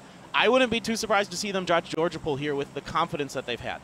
And we've seen the teams that have done well in the past 2 days, talking about RQ, Athena, and also with EVOs, be adaptive into these flight paths and really have multiple options of where to get off in the cities, and knowing they do have the confidence still to dominate over their opponents. So I don't think necessarily they will be always secured into to Novo. I think they can really be aware and go to different areas of the map. We'll see if that happens here. We're getting a little look at Craze, Clash Craze joining in here, with Divinity also dropping around Prison, and see how this match will unfold in this round number 2 after such an explosive round number 1. Yeah, Team Divinity was our 5th place team after round 1. They are from Singapore, so only one team in the top 5 for India right now out of 12 or 11 total teams. I can't remember exactly what it is, but it's a lot. It's about half or a little more than half. Joel's adding it up right now. He's doing the math. MC here getting their vehicles and moving on. This is team number 4, the Kill Monsters, another team from Bangladesh. Bangladesh, the only representation we had for the entire semifinals, and finally we get it, but not much coming from them last time around. Killer Monsters have been pretty much non-factor in terms of what they were able to do in this particular area. Now we're going to Georgia Pole, and you did predict maybe the compounds of these containers really working in similar ways with Noble and Georgia Pole, and finally we do see them back at that city once again. South George, a good city for Superstars, are round 1 just dominators to see what they can do in the second round. Yeah, exactly, and they looked really comfortable moving around those crates. They're making their jumps properly. They're not, missing those things, because sometimes it can be a little difficult to make some of those jumps around those crates. They seem very comfortable in those areas like you were mentioning. So Novo, South George, totally fine for them. No one else in South George is contesting them right now. Curious to see how that goes. We've got Punjabi. They are in Western Georgia Pole. Cloud has gone up to Zarki this time, and a lot of teams are moving into the southern part of the main continent because the circle has gone to the southeast, centered around the farm and the shelter. We see LNS already losing a member here. Sugar already going down, and it's going to be finished off by this double pump in. It seems like Quacha. Yeah, it's going to be Muska is going to be able to want to pick up the kill and just move along that way in. Seems like Divinity also moving on from their own direction, right around Mansions, where they already begin things off. And actually, we're going to see what they can do. Just around Milta Power is actually where they are currently. And it seems like Asura just trying to get the loots on. Just be ready for any other opponents to come in. Yeah, there is one team that's decided to go all the way to the military base, but hold that thought. Sostek in a fight again. They seem to find the early action here because they like to drop Pachinki. And our fourth place team, our India team here, is in a fight with them.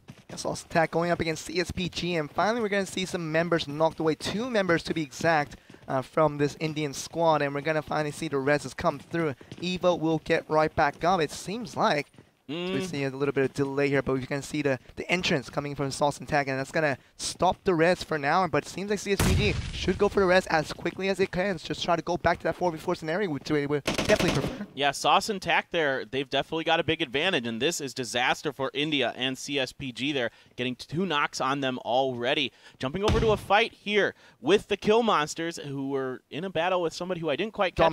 Dominators, thank you. Curious to see how that plays out. Looks like Dominators had already suffered some damage there. This is Milta, and that is MC. They are our second place team. No, our third place team right now. And Mai Chi, obviously coming from Thailand, doing a very good job to be that third place team.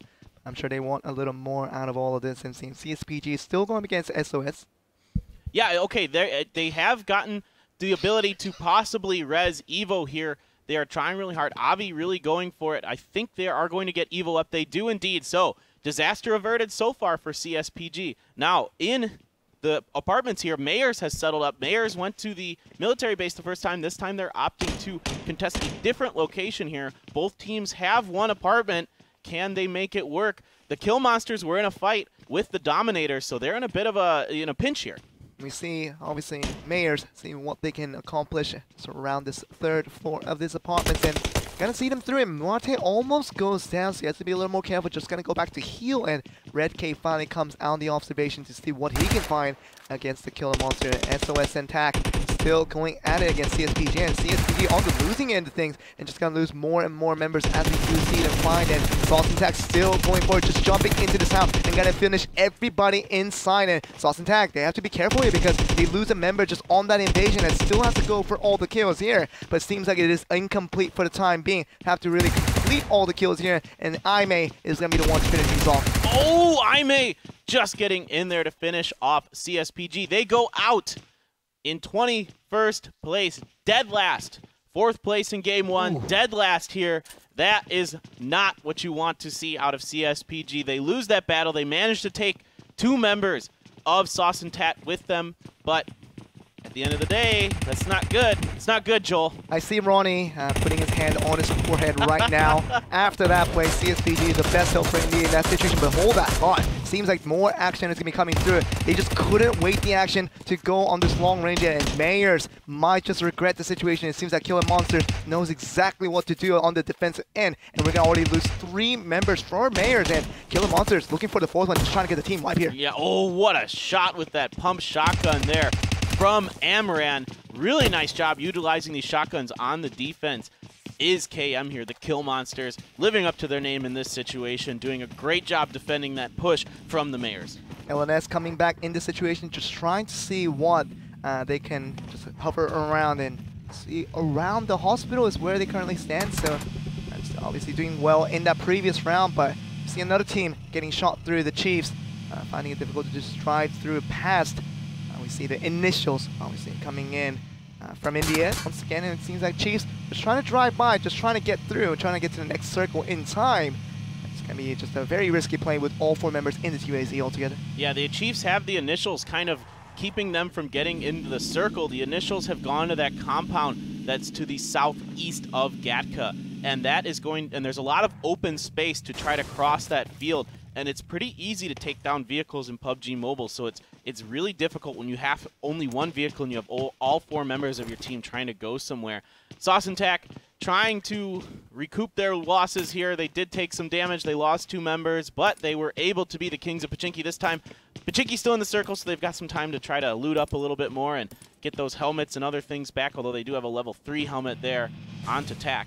Okay, we see another invasion of the compound here. We see WD, see what they can come in these garage buildings, and we see another Team 6 just being really just unaware of the team coming in, and it seems that WD gonna find the mark there and gonna lose already the first member, in fact, and we're gonna see WD, after losing the first member, trying to go for more against their opponents, the Team 6, with Indian Gamer finding it difficult to just defend out the situation. Just gonna be a 1v1 trade so far, but leading to more knocks here means that WD is on the upper end. Yeah, India Gamer's got to spread out just a little bit more. You don't want to have 2 guys kind of in the same firing lane. No. Oh, they're taking so much damage. Disaster. What is he doing? He's just running with his gun. He didn't even shoot there. India Gaming just completely dominated here by WD so far. And more dynamics making them look like fools here, because Indian Gamers really just didn't know what they were doing because just coming in, not knowing where their surroundings were, but Indian Game is just trying to finish off anyone they can find. Does get that one sure kill, but that's the only thing you're going to have, exiting in 19th place with 1 kill on the board. Yep, India versus India there. War Dynamics coming out ahead, doing a good job using their defender's advantage, staying spread out enough that India Gaming couldn't really put a lot of shots into them. But India Gaming, with some weird decisions there, running in there, 2 people at the same time right next to each other, is disaster in PUBG Mobile. And we see TAC26, the team leader for this Sauce and TAC squad, and we're going to see him with his teammate Aime, and we're going to see with the 2 members they have from Pachinki still left alive. And see the other team just trying to split the members with Superstars, getting in a separate vehicle with Loki, and they're going to be the only one that's going with that UAZ, with the rest of the members on that dossier, coming in with that first place victory last time around. Pretty quiet to start this one off, though, in this round number 2. Yeah, no one wanted to challenge them in Georgia Poll, wisely so, I would imagine. So that's going to allow Superstars to get a lot of vehicles because there's nobody else taking that path into the circle here. So as you can see, Superstars now gets their pick of the litter. They get the UAZs, the vehicles you want the most, because they offer the most cover later on, and they're fairly effective at driving on the roads and off the terrain. So looks like a good start for them as they make their way into the circle. The first circle is closing here. We will be getting our second circle in just a short amount of time. A lot of teams already making their way in. Nobody is taking blue damage yet. The initials going to be the last team just kind of encroaching into this first circle, while the Superstars going to find their location just a little bit on the edge. But Nanami just going to the LNS and going to find their opponents, going to find their first knock already on the board. And LNS recognize that name from the last round, because it seems like Superstars, once again, very kill hungry for this next one. Yeah, I think Lewis is a little surprised that there's no one else here from LNS to cover him. No one's in that yellow house to the west of their, or the east of their position there. So that's a little surprising here. LNS getting caught trying to split out a little bit. I'm not exactly sure what happened. Maybe they had a vehicle accident or something like that. Oh. But SOS is on the hunt. They want to take LNS out. And it seems like the circle is going to be closing with time, but LNS has nowhere to go. You see getting fired from multiple angles there, but finally they're going to just opt to get back on their vehicles, trying to get to the circle in time before they take the blue damage. Of course, it's only a first circle. Encroaching, it's not going to hurt too much, but they want to fight in an outside the circle scenario. So very smart on Superstar to pick up that 1 kill and just move along the way. Yeah, exactly. A really nice job by them. Once again, making the right decisions, getting some points, and then realizing they don't need to overextend themselves and continuing on. Now, one thing you should note about PUBG Mobile is it is easier to shoot out of vehicles for a variety of reasons. One of the big ones being that there isn't nearly as much bouncing going on when you're riding around in a vehicle in PUBG Mobile. So vehicle-to-vehicle combat actually very viable in PUBG Mobile, as we saw yesterday with some Mad Max action going down. But so far today, SOS wasn't able to get too much done out of that vehicle. They ended up backing off and letting LNS move on. And we're looking at military base. They're not inside the circle right now. Raw official, Team 21, the 21st team to join our squad today. And our roster is going to be very diverse with a lot of successful teams. You can see the first crate pickup by Divinity, a team from Singapore. Speaking of that variety that we were talking about, that diversity has been very good upon us. And you can see this melee guys, just melee guys coming in, see what they can really accomplish just around their current surrounding there. Blue circle is going to be closing up on them within 3 minutes, so they do have a little bit of time, but you want to just start to plan a new approach, trying to make the cross into the mainland Erangel, which is going to be the next circle location. Yeah, an interesting idea here by the members of TI to split up into 2-2 to try to prevent Raw from getting through, but now they've opted to go back. Nightmare SSG going through here to try to pick up his other teammates. Let's see if Raw could capitalize this. They're pretty exposed here. If Matic can land these shots, it could be disaster. Matic just trying to go for a shot. He gets a couple of them. Just going to get 1 member down to half health, but not much more than that. Superstar, we're going to find another Mad Max situation,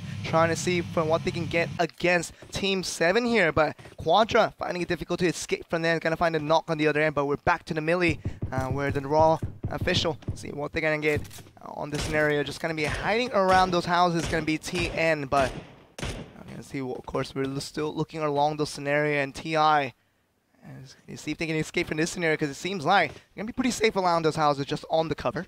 Yeah, they're okay for now as long as they don't stick their heads out, but they have lost their vehicle. So in the next minute and 30 seconds, when they start having to make their rotation here, it's going to be pretty difficult for them and for Raw as well to make it into the circle without taking some damage from it. But it looks like they have acquired another US way on the other side of the base. They do not want any of this fight. Whoops. Don't forget your teammate. There you go. And they will get out of there probably safely, it looks like. It doesn't look like Raw is going to get an angle on them as they make their exit. So it seems like Raw was going to be not successful in trying to get through, but it seems like Nightmare was knocked somewhere along that way, so just trying to get that first kill secured. It's going to be Raw official, and see Paratosh just encroaching in, not knowing that his teammates had already left through that US, so taking a little bit careful approach, wasting a lot of time, as we already see, about 15-second countdown before this circle starts closing in. It's a second circle, and again, to make that crossing along the other direction is going to be difficult, but you see that. Huh. What happened here? What happened here? Did I miss something in the kill feed? I'm not sure. Raw is pushing in on this, though. They saw something in that kill feed that they know they can push in on this. I'm not sure if there was a shot that came down or if it was just an accident. That's very possible as well. Raw looking at them, but once again, TI making their move, and I think this time they should be able to do this.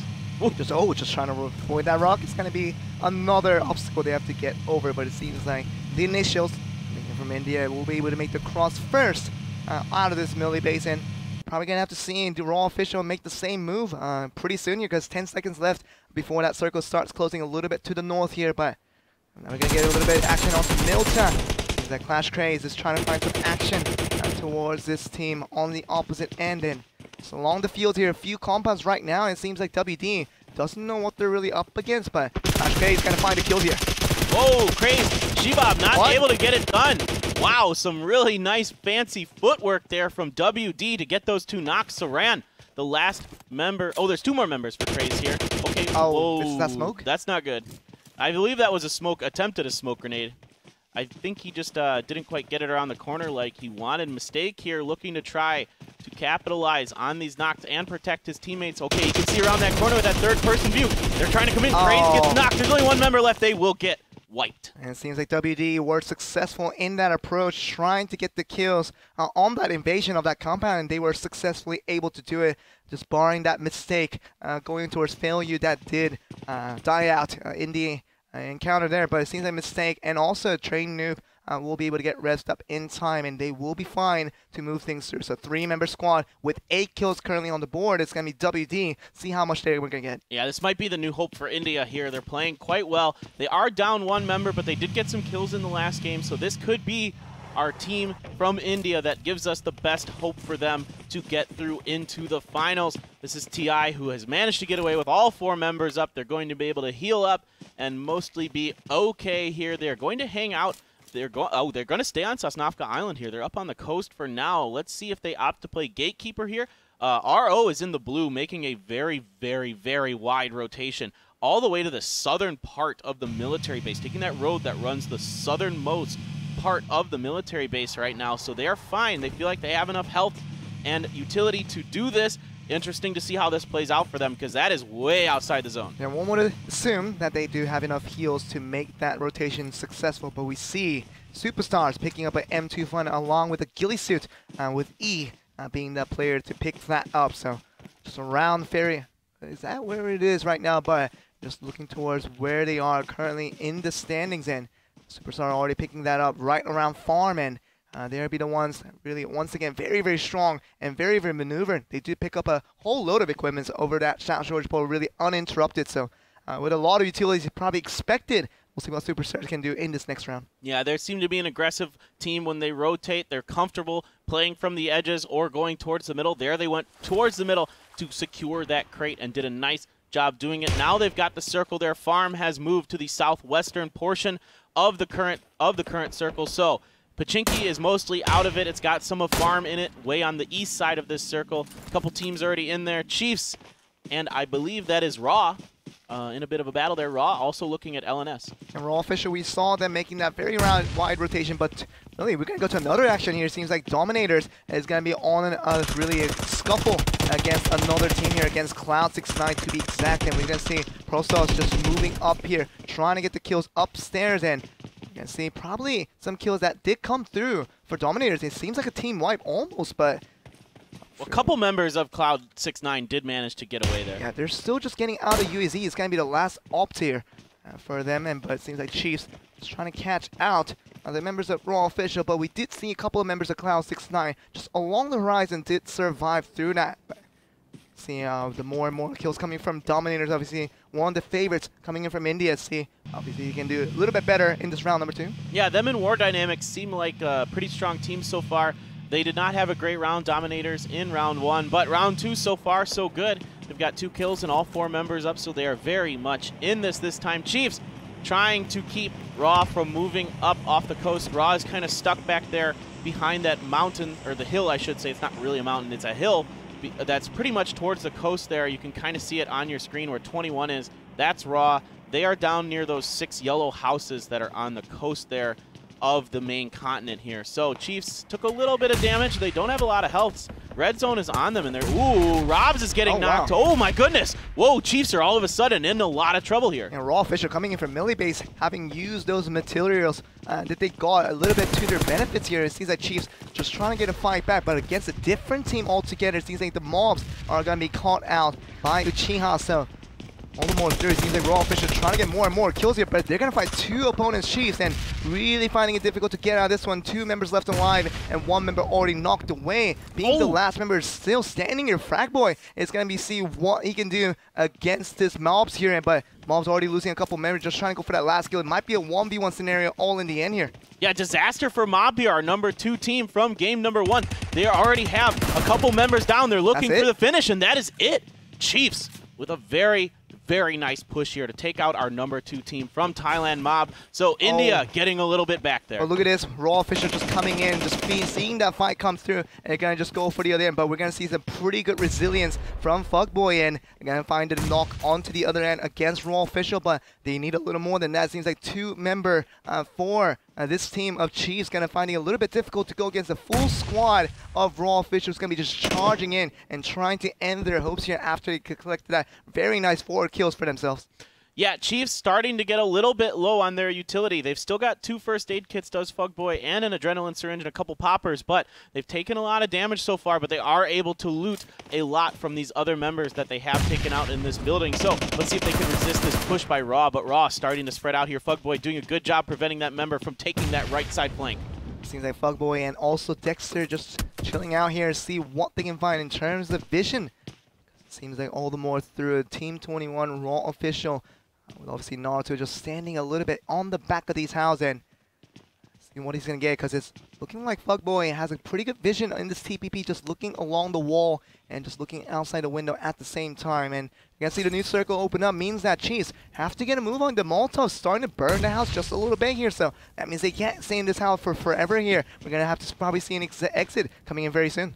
Yeah, absolutely. They're going to have to find a way to get out of here. It's going to be very difficult with 4 members of Raw up. Raw starting to flank out a little bit there. You can see them pushing on the Chiefs' left flank. That is going to make it very difficult. Raw needs to prevent the Chiefs from getting out of here. I think they can do it. There we go. There goes that member of Raw moving up there to prevent the Chiefs' escape angle.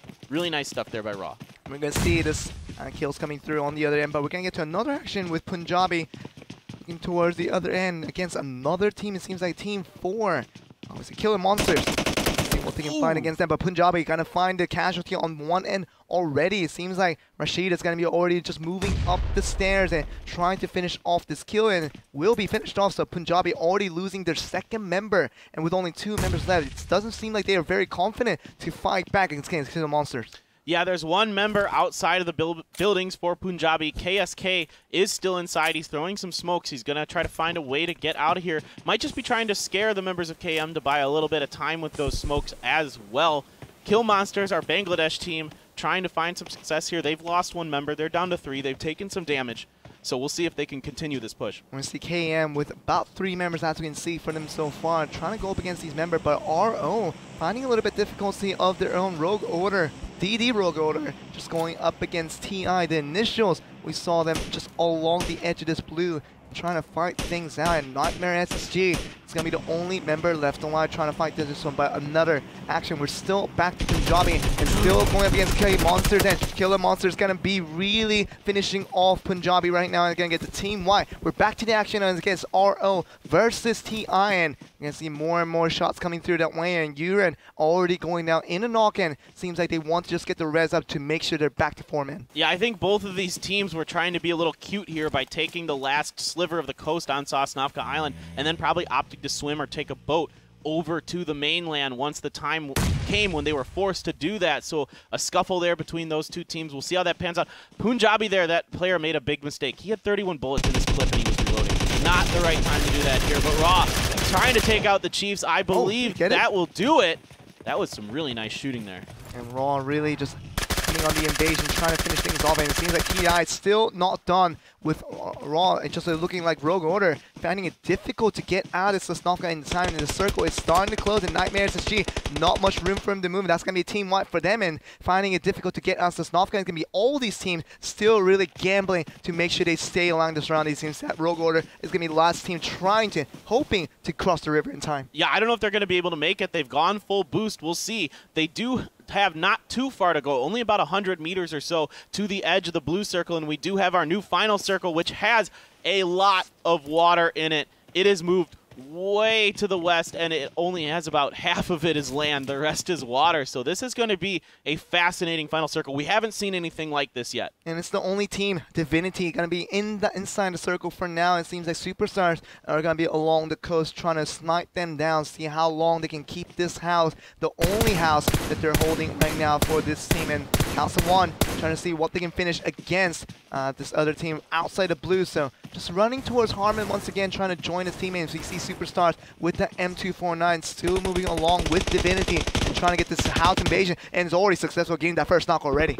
Wow, really nice stuff here. They're spreading out, trying to do some work with that 249, but deflecting it as Asura. Oh my goodness, Loki with the absolute murder there on Asura with that M249. So once again, Superstar with a very strong push. Kuhn pushing up the left-hand flank here. Can he see? Yes, he does see it. Oh my team goodness. white, and they make it look so easy. 6 kills for them, but those 4 kills that came through in a very crucial situation, being that only compound left in this circle, meaning that other teams, knowing that Superstar is going to be the one holding the only compound in this left in this game, they're going to be very scared to encroach that one. Yeah, definitely. It's going to be difficult for them to justify trying to go for it. MC has got the here, so they have a chance to at least try to keep Superstar pinned. Maybe if they can land a couple big shots with that big boy gun, they might be able to do some work here. Oh my goodness. You're going to find it. And it seems like MC just trying to go for all the kills. And Raw Official, they're already going to be wiped away here. It seems like Team 18 with Mai Chi obviously coming in from Thailand, doing a very good job. Once again, this round, they were very successful in the first round, just continuing on their dominance and really seeing like they are the second best team next to Superstar. But it seems like they want to defeat another team coming through, and they're just going to be just covering themselves in this coast, trying to find their next position. Yeah, if the only teammates that they have left here is just Puri, who they're going to bring up. I'm sorry, I meant Mau Mai got taken out. So they've got Zadi's DPH here and Puri. So they've got a little bit of, they've got 3-man, so they're okay. What's interesting is I thought LNS might still be on the land, but they're actually in the water. So we're going to have some teams that are opting to do that water dog strategy. Now, that's pretty difficult to do in PUBG Mobile. You're actually pretty exposed in the water. It's pretty easy to shoot you out of it, as we have seen in the past. We do have 6 teams left in this one, 14 alive, as we see a full squad from Superstars looking just as dominant. They're going to lose that house with this next circle opening up. The only team that's holding the circle for now is going to be Quadra, and it's going to be very weak along that flank. You should already see them in the water. Not much to do for the rest of the members, and it seems that RO just basically desperately hoping that another team does boost them into the rankings. But for the meantime, it's going to be this team, MC. I can see just with that see what they can do. But Superstars already moving on to the next position, see what they can find. Yeah, they're throwing some smokes to try to cover their advance here. Some of their players have already made it in the circle. Now they've got the high ground advantage for the rest of this circle. As long as Team 11, there's only one player left on Khalsa. We haven't talked about them much today, a team from India. They've got one player left.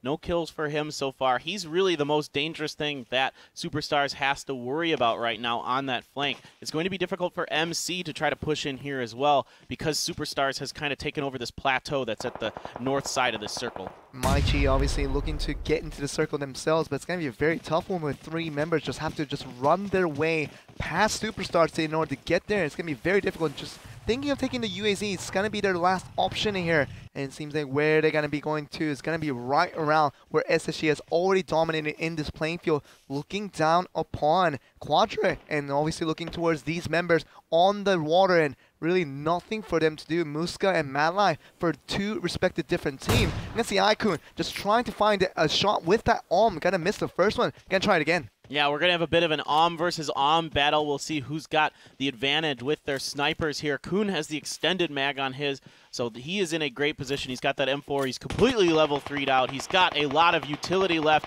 Meanwhile, Quadra and LNS having a little bit of a scuffle over this boat. I don't know if either team's going to want that, but Loki did get a knock there in the meantime onto MC, so a very, very big moment here for our Superstars. Oh, MC once again getting dismantled by Superstars once again, and Team 1 all of a sudden in 5th place, and that's an absolute disaster for how well they've done to get here. But once you meet the final boss a little bit earlier, Paperthin, this is exactly what's going to happen. Superstars looking like the dominant team already with 9 kills, looking to add a little more. Just anybody along the landslide trying to see if they can cover down and observe down any type of vision will help Superstar get more kills here. Yeah, Loki being really aggressive here. He takes a lot of damage on the way in. RO trying to spray them down, landing some shots, but getting some return fire is RO. Kuhn trying to find an angle here to back up his teammate. Sprays down a little bit. Oh my goodness.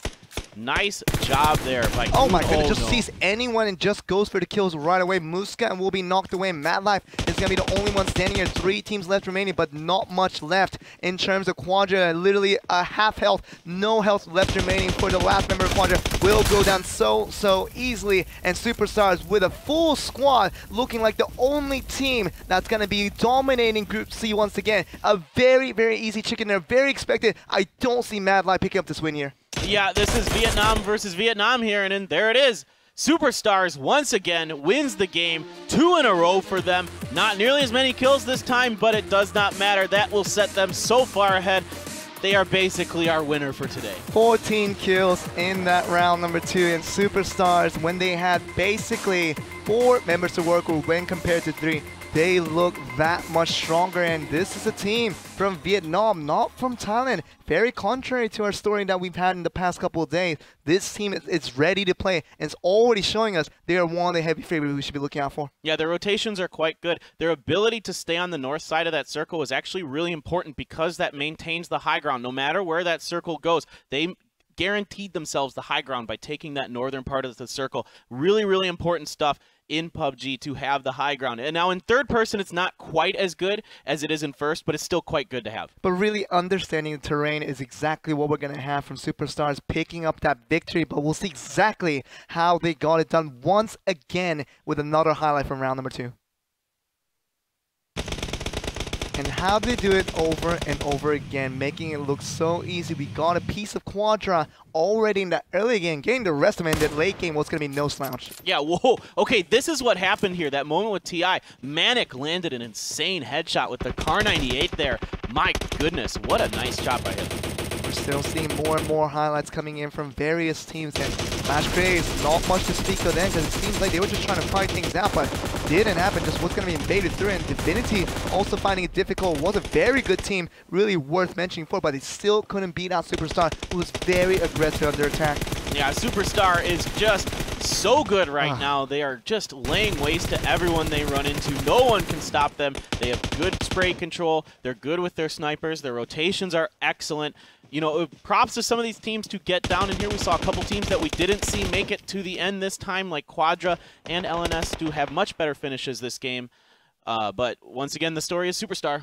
Outmatched by every other team trying to just compare themselves against Superstar. But when you're trying to fight against Superstar, you just don't win. And it seems like the Vietnamese guys, these guys are ready to play and really dominate the field and be another region that we should be looking out for, because that round 2 further cemented their opposition against the rest of the world. And it seems like day 3 is going to be all about these guys. Yeah, absolutely. Exciting stuff here for Vietnam. They're having a very, very strong showing. Another team that looks like it might be one of the best here.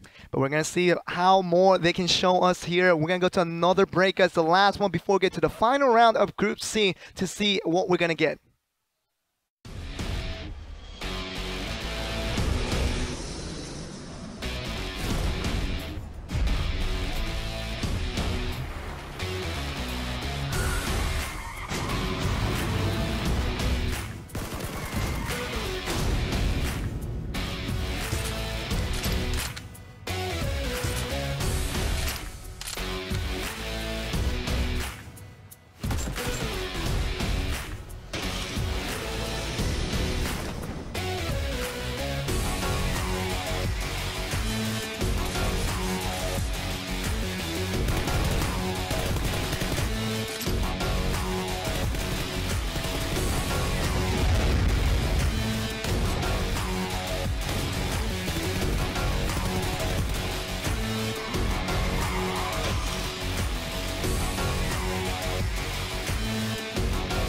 Play PUBG Mobile for free. The new Galaxy Note 9 has more power than you need. Like a remote control for a phone. Why would you... Oh, that's why. The new Galaxy Note 9, it's got more power than you need until you need it.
Play PUBG Mobile for free.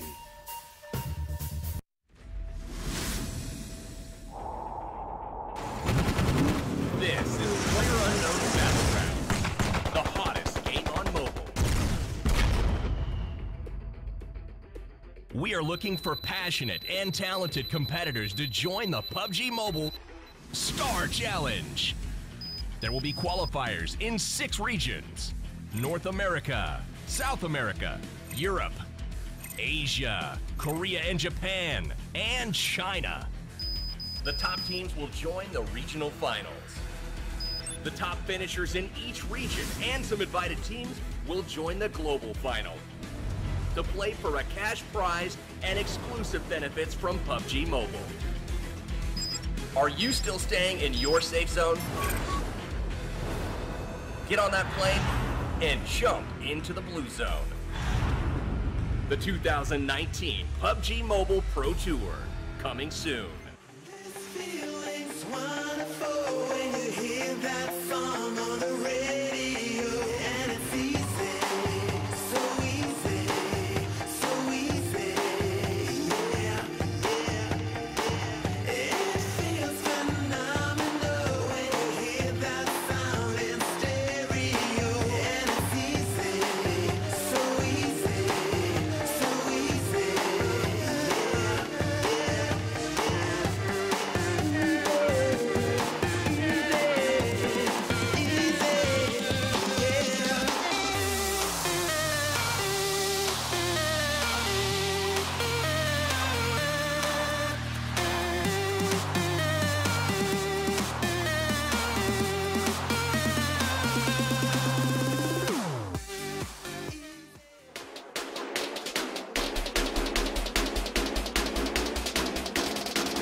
Welcome back, guys, to PMSC. We're here for the semifinals, and we are on the very last day to decide our 4 teams, last teams to get through the finals. And boy, we are looking at Vietnam and the region that we haven't been focused too much upon, but boy, really making us focus on it today.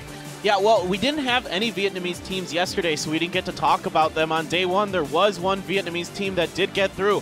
The focus had been on Thailand. Today, Vietnam coming out very, very strong. In fact, they got first and second place in terms of the position from that game.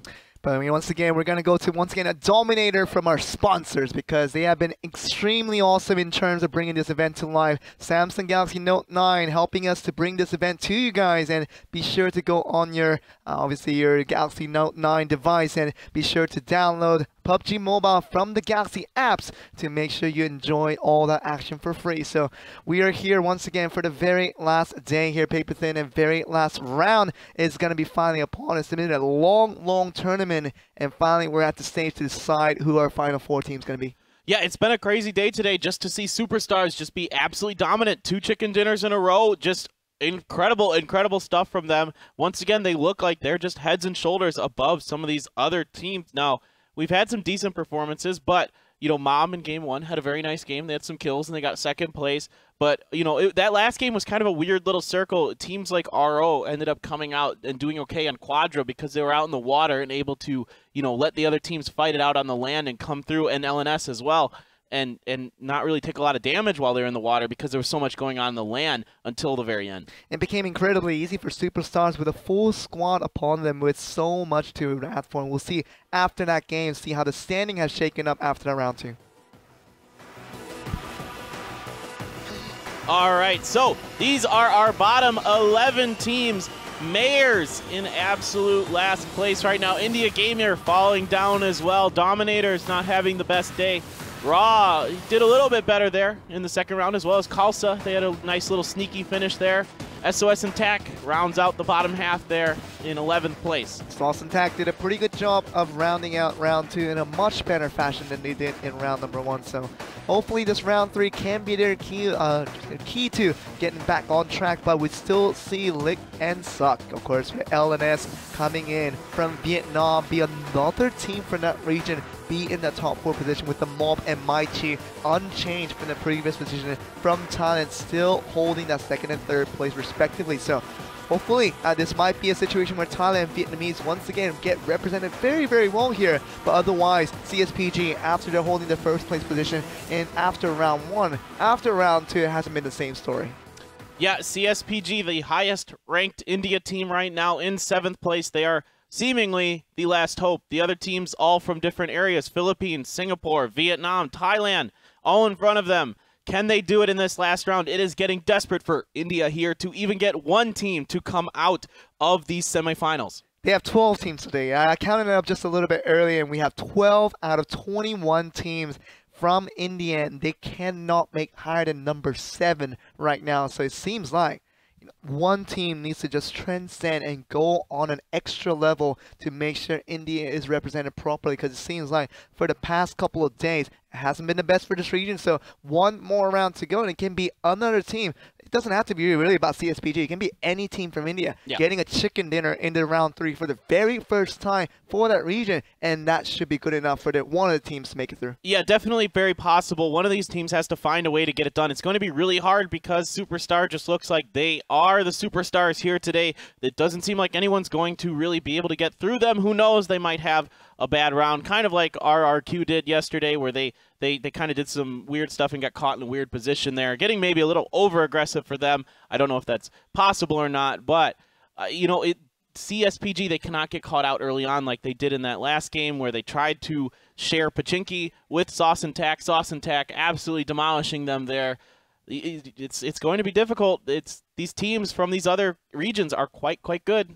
And it really just goes reflected upon the stat table right now, because it seems like the rank table fairly reflects what we've seen in terms of the performance. Just trying to get to the late circuit, doing well in very consequential moments for other teams that really couldn't push things through. It seems like the other regions right now, from Thailand, from Singapore, even going to Vietnam, obviously doing very good, holding that number 1 and number 4 place together with them. So it doesn't seem like India is doing the right things, the proactive things to make sure they push forward with amount of numbers that they really have. So many teams are waiting in line, 12 teams, and still really can't get past number 7.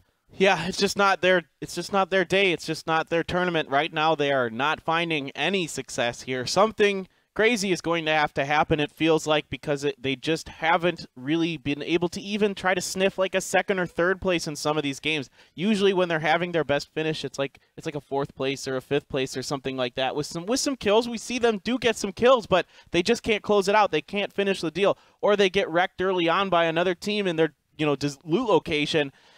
It's desperate here for them. That's exactly what it is, and they do get fourth place every now and then, but they can't do that consistently even. So, when you do get very good performance from one team from India, you expect that to happen again because of how well they did in that one round, but doesn't really reflect onto more rounds. So, India, one more chance, and a lot of teams, they're really looking for that last round to make a comeback here. Let's get into the last round to see what we're going to get from Group C.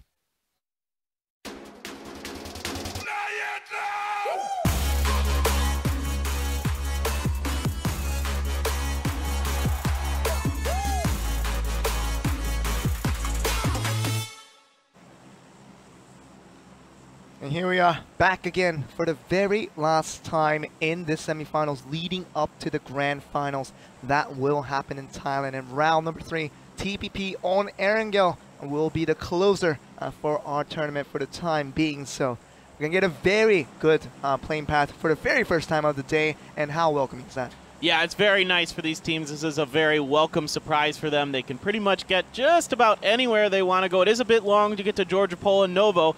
So that's going to be curious to see what Superstar opts to do. Zarki's pretty far away as well. Milta Power's pretty kind of out there. But right now, no one's really dropping Primorsk, which is really kind of surprising here. Primorsk very wide open and has a lot of loot available in it.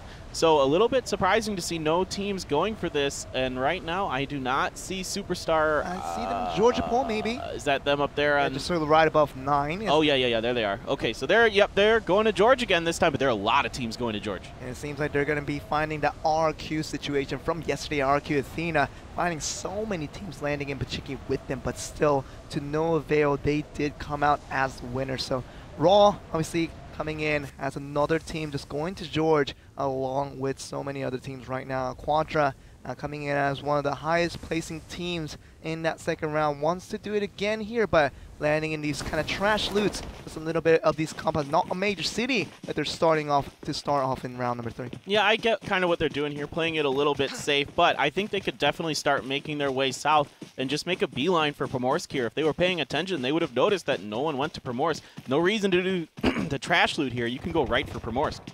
We thought that it's going to be a minor city that they're going to go for, but Clash Craze coming in with Pachinki with so many teams. You already see how many teams is that coming into Pachinki? You see the Team 14, Team 16, Team 20, and Team number 4 all in this one city of Pachinki. And wow, oh my goodness, we're going to get some very high intense action in this early game, something we've been missing for the first round and a little bit of the second. So Superstars coming in on these containers, very much expected on the South Georgia Pool, and seems like they want to find success once again in picking up that DP28, one of the best weapons we have in PUBG Mobile. Yeah, absolutely. Those 7.76 guns are really powerful in PUBG Mobile. We see a lot of players opt to use the Scar. That seems to be pretty popular as well. All the assault rifles, very strong. The M249 finds a lot of success. If you have a good sniper, you can use the Kar 98 or the AWM, the M14, whatever you find to success as well. This is Raw making their rotation. They had a decent little round in that last one. Whoa! Whoa! Driving by a member of WD. They're going to stop to try to pick up this kill. He might just regret taking that shot there. Taking the pistol shots is going to be Naruto. And we'll connect on some of it, seems like. Raw is going to be not afraid to fire back at their opponents. And it seems like just trying to look out the surrounding compounds in Hospital. But WD just taking a few shots with a single member on board against 4 members of Raw official. It's not going to lead to any knocks for now, but it seems like Raw still very hunting for blood. Yeah, Chief Arsh in a lot of trouble there. The other members of Raw are going to push him. This is Pachinki, where we are seeing a lot of teams here. This is KM, a team from Bangladesh. So we haven't seen too much from them today. Okay, we just got a view of it, not going to quite catch who that was. KM trying to find a way to protect themselves or see where these other teams are. They've got Dominator to their west. We got Pachinki still in this circle for the very first one. And gonna get the first knock here on the other end. And it seems like KM is gonna be very hungry to go more and more kills. But I don't think he should have just jumped out there. Very kind of, just a little bit ill on what he was thinking there. Just knowing that so many people are in Pachinki right now. But just jumps out to the out of the house and really finds his death. Yeah, there's SOS there as well, and I think he didn't quite expect SOS to be as close to them as they are. Maybe expect them to be a little bit more deeper into the middle of Pachinki here. But that member of KM made a mistake and he paid for it. SOS is trying to take advantage of this now. They get another knock here, and oh my goodness, that's 2 knocks here onto KM by SOS. After losing that first member, KM is going to be losing a lot of monsters here. It seems like Amran already going down with another member going down as well. Only 1 player left remaining for killer monsters, and Assault Attack just trying to see what they can do, trying to see if the kills can be collected and can be confirmed.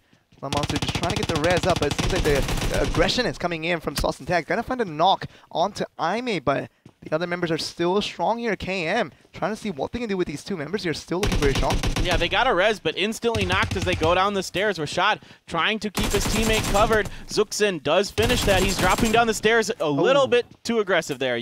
It's really hard to shoot while you're falling in PUBG. So it feels like they got the confidence after they got that initial knock, but not good enough to finish out another team. So they will be wiped away. KM going down as the 21st team in Pachinki. We're going to see more and more players being dropped here as a very aggressive kind of landing from so many different teams in Pachinki to start off in round 3. Yep, SOS doing a great job pushing that KM facility, wiping them. Now they are on to Dominator. Dominator stuck in one house here.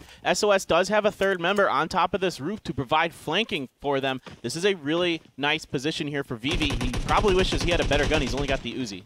Sauce and Tag just trying to look for any type of close range he can. He's going to make the landing sounds, going to make him exposed against Dominators, but everyone in that 2nd floor is just going to be ready before they're dead. But Dominator just camping in this stair kill, but really going to find the first knock. Oh, look at Vivi. Very clutch there to get 2 kills, and that's going to be 2 knocks. Very valuable here. Might just get the 3rd, and that's going to be enough to finish out Dominators once again in 20th place. Wow, wow, wow.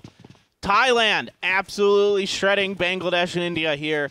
SOS Tech, what a brilliant push. 2 sets of pushes from them to take 2 teams out and secure most of Pachinki. I'm not sure if Punjabi left Pachinki or not. I can't tell. Okay. Clash Craze is still here. Craze is still here too. Okay.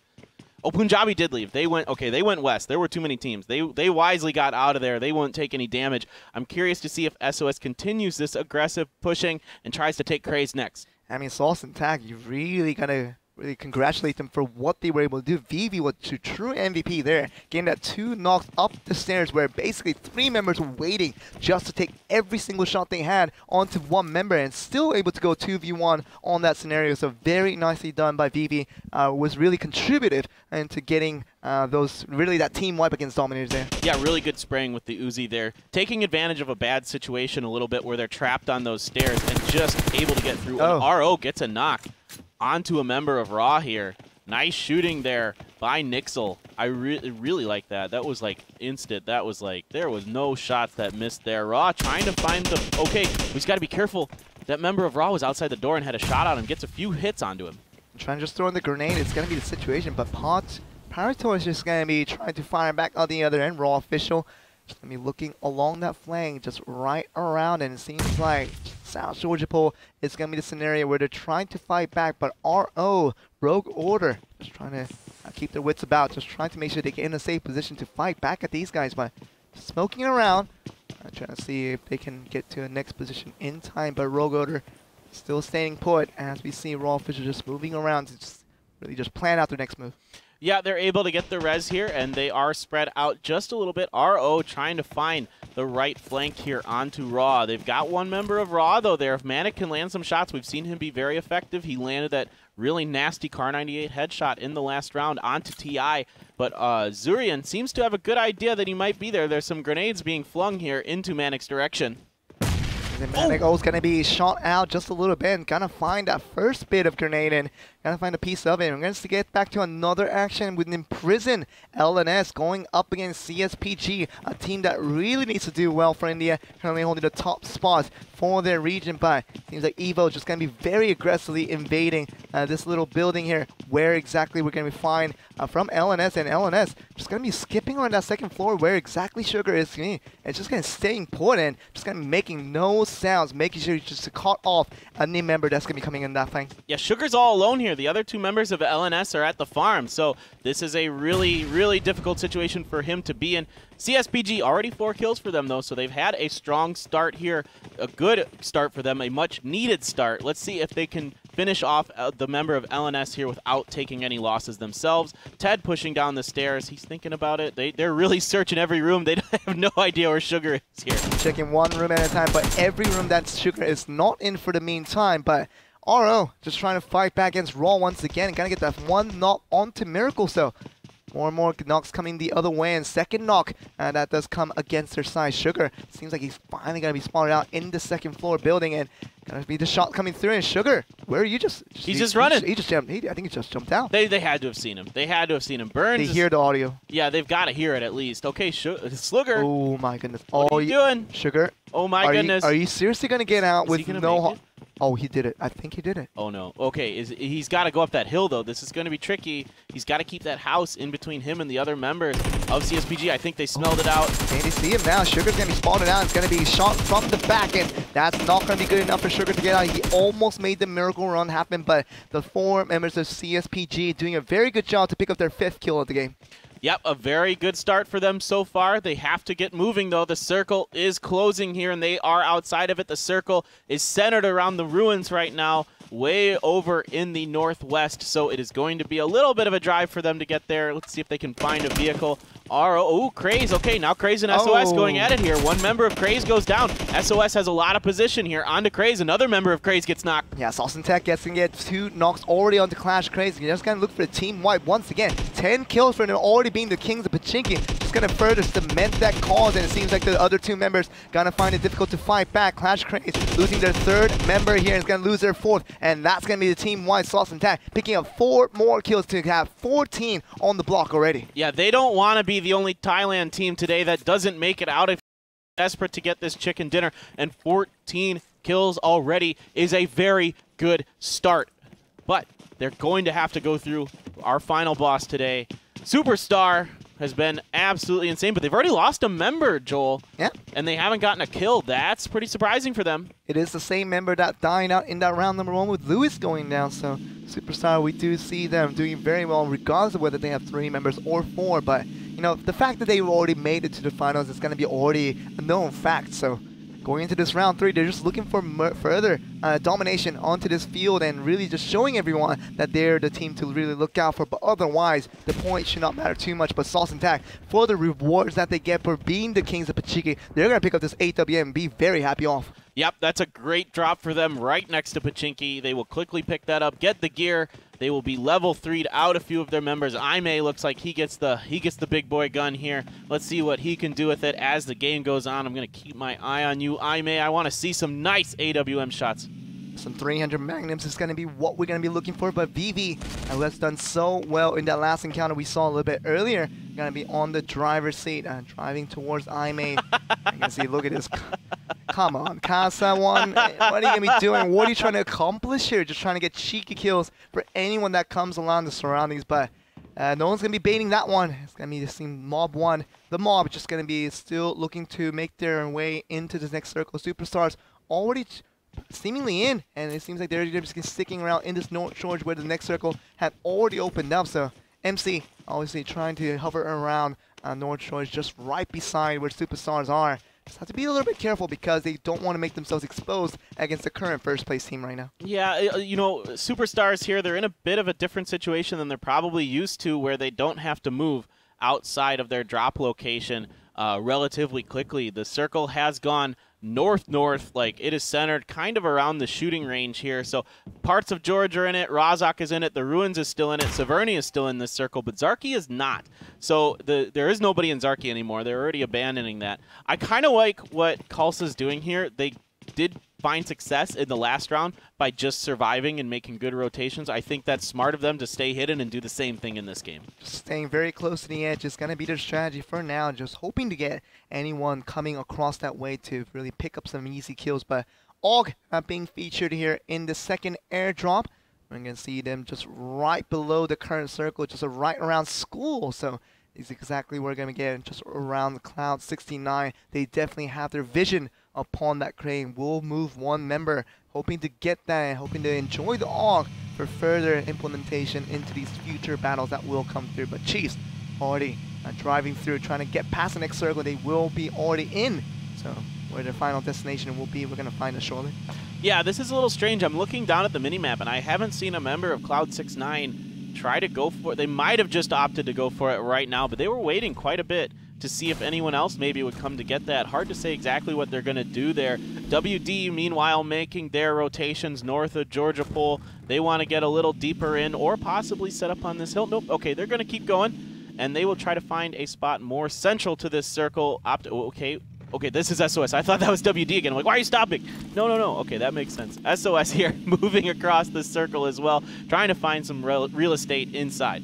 Awesome Tag just moving across the fields as we saw a little bit earlier from WD, but we're going to see these other teams moving towards this next circle, a little bit northern of what we already seen from round number 2, but going to happen once again here. But round number 1 has been all about Severny, and we're going to see a little bit of Severny with shooting range being more of the center of this round 3 circle.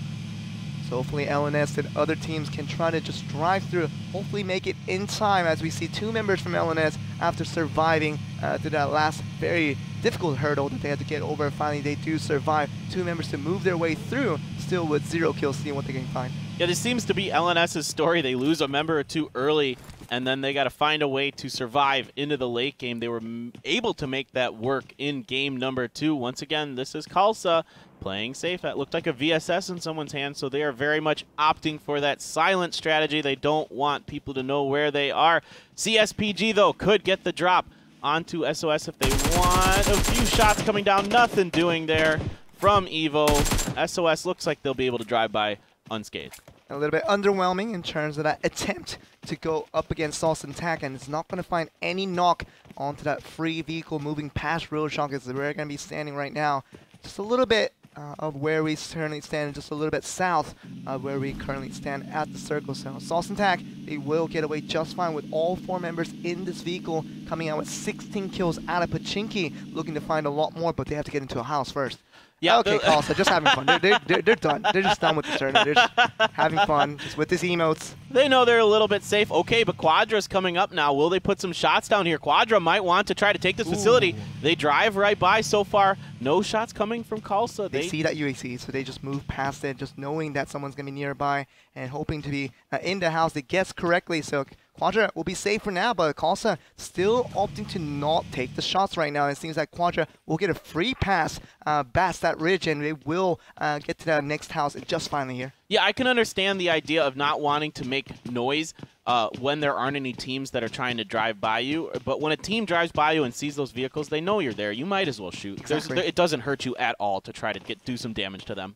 Probably will lead to at least 1 knock. Hopefully, if you can get the shots to connect. But Superstar is already coming in that North Shore, just on the eastern side of the city, still sticking around and trying to just hope for the next position to come, because they're still inside the circle and really no reason for them to move around. Still with 0 kills, not much for them to do, but just trying to hold their position the best they can. WD finally finding their position, just way up north, just going to be a little bit on the west side of North Georgia Pole. So they're going to be just holding put there and see if they can just kind of plan out their next strategy once the circle is just about to close now.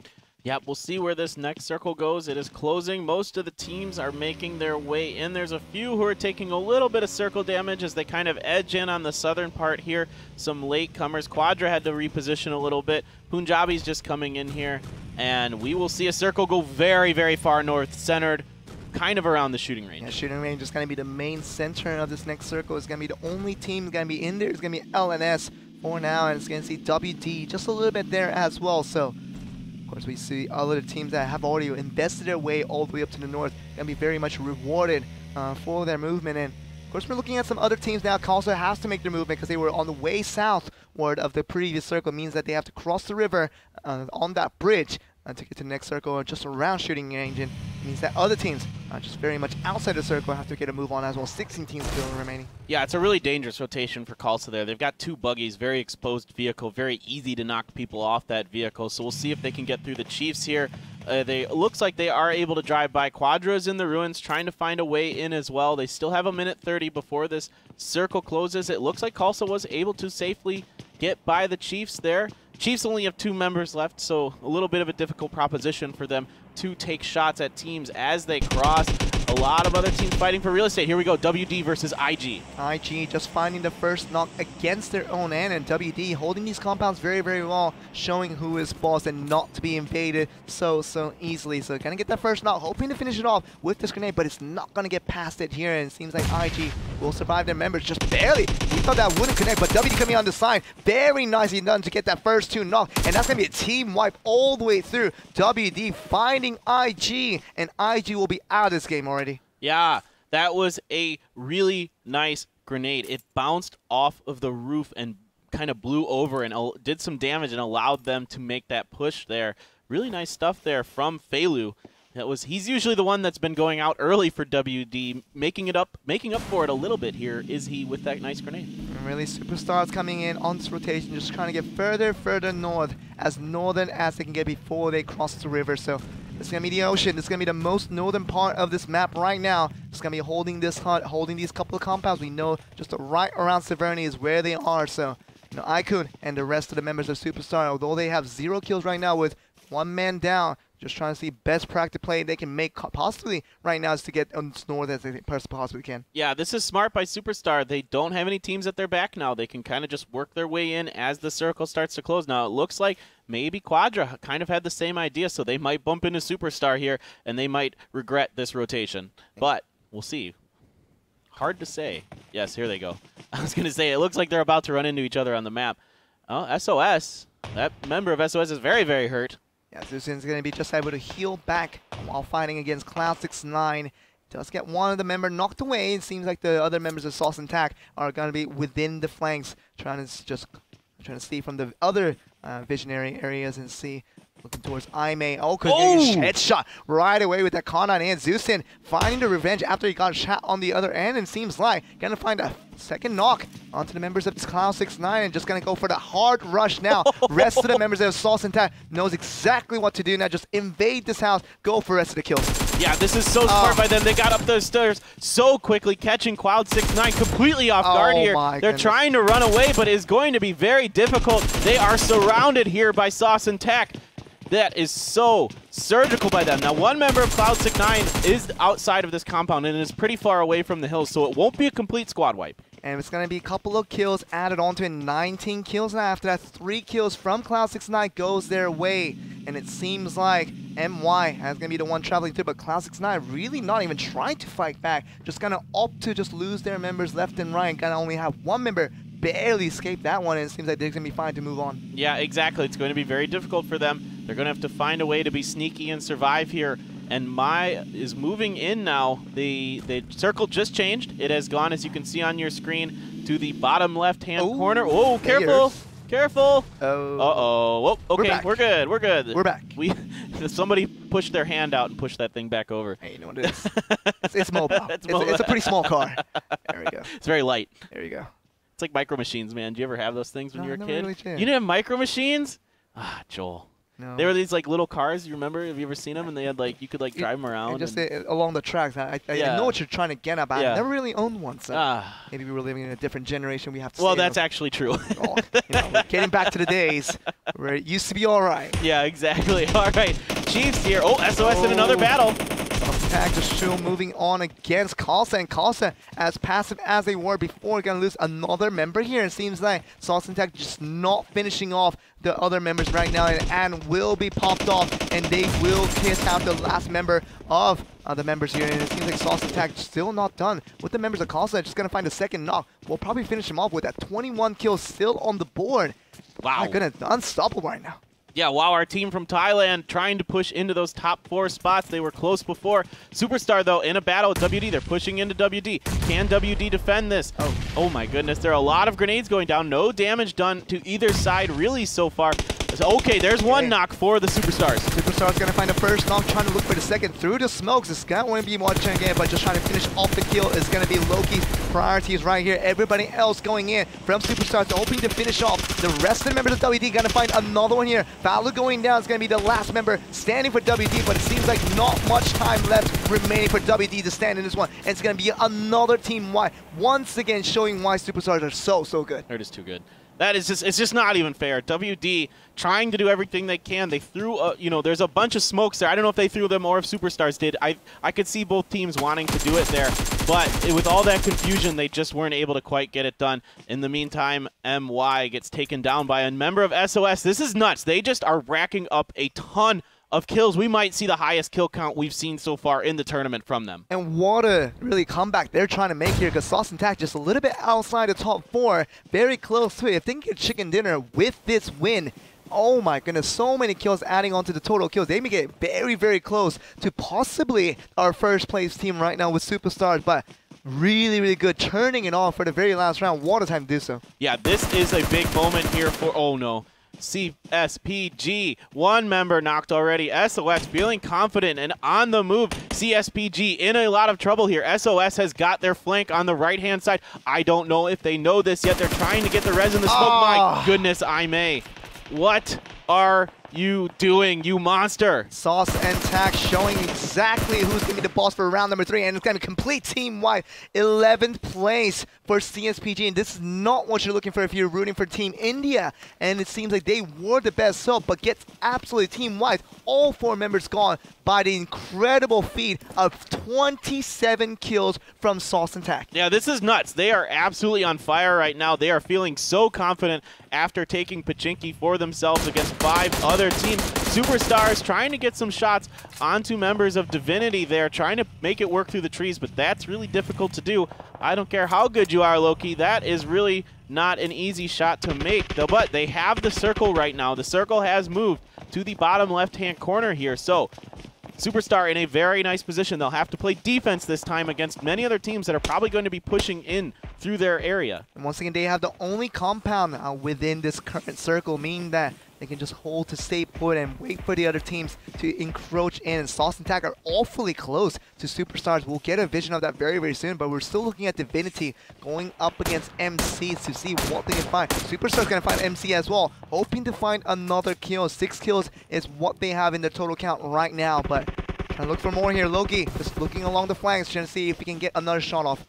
Yeah, there are a lot of teams that are trying to make their way in here through their area. Meanwhile, SOS in a battle with, I believe, Quadra. Yes, okay, Aimee, can he make the AWM work here? We talked about this earlier. I want to see some damage done with that big boy gun, Aimee. But look at Sauce and Tack. Look how close they are to Superstars. It might be a 2 teams that are really finishing off in the end. Looking at Divinity, finding it difficult to go up against MC, and Asura is going to be the only member left remaining here as the circle will start closing in about 2 seconds, meaning that he just can't rest his members. He has to make a move on, meaning that MC has to do just the same with 3 of their members, and it seems like 3-to-1 situation. MC is going to be definitely preferring that, but Asura, can he get to the circle in time? Can he just get shot from the back? Maybe something that will happen in time.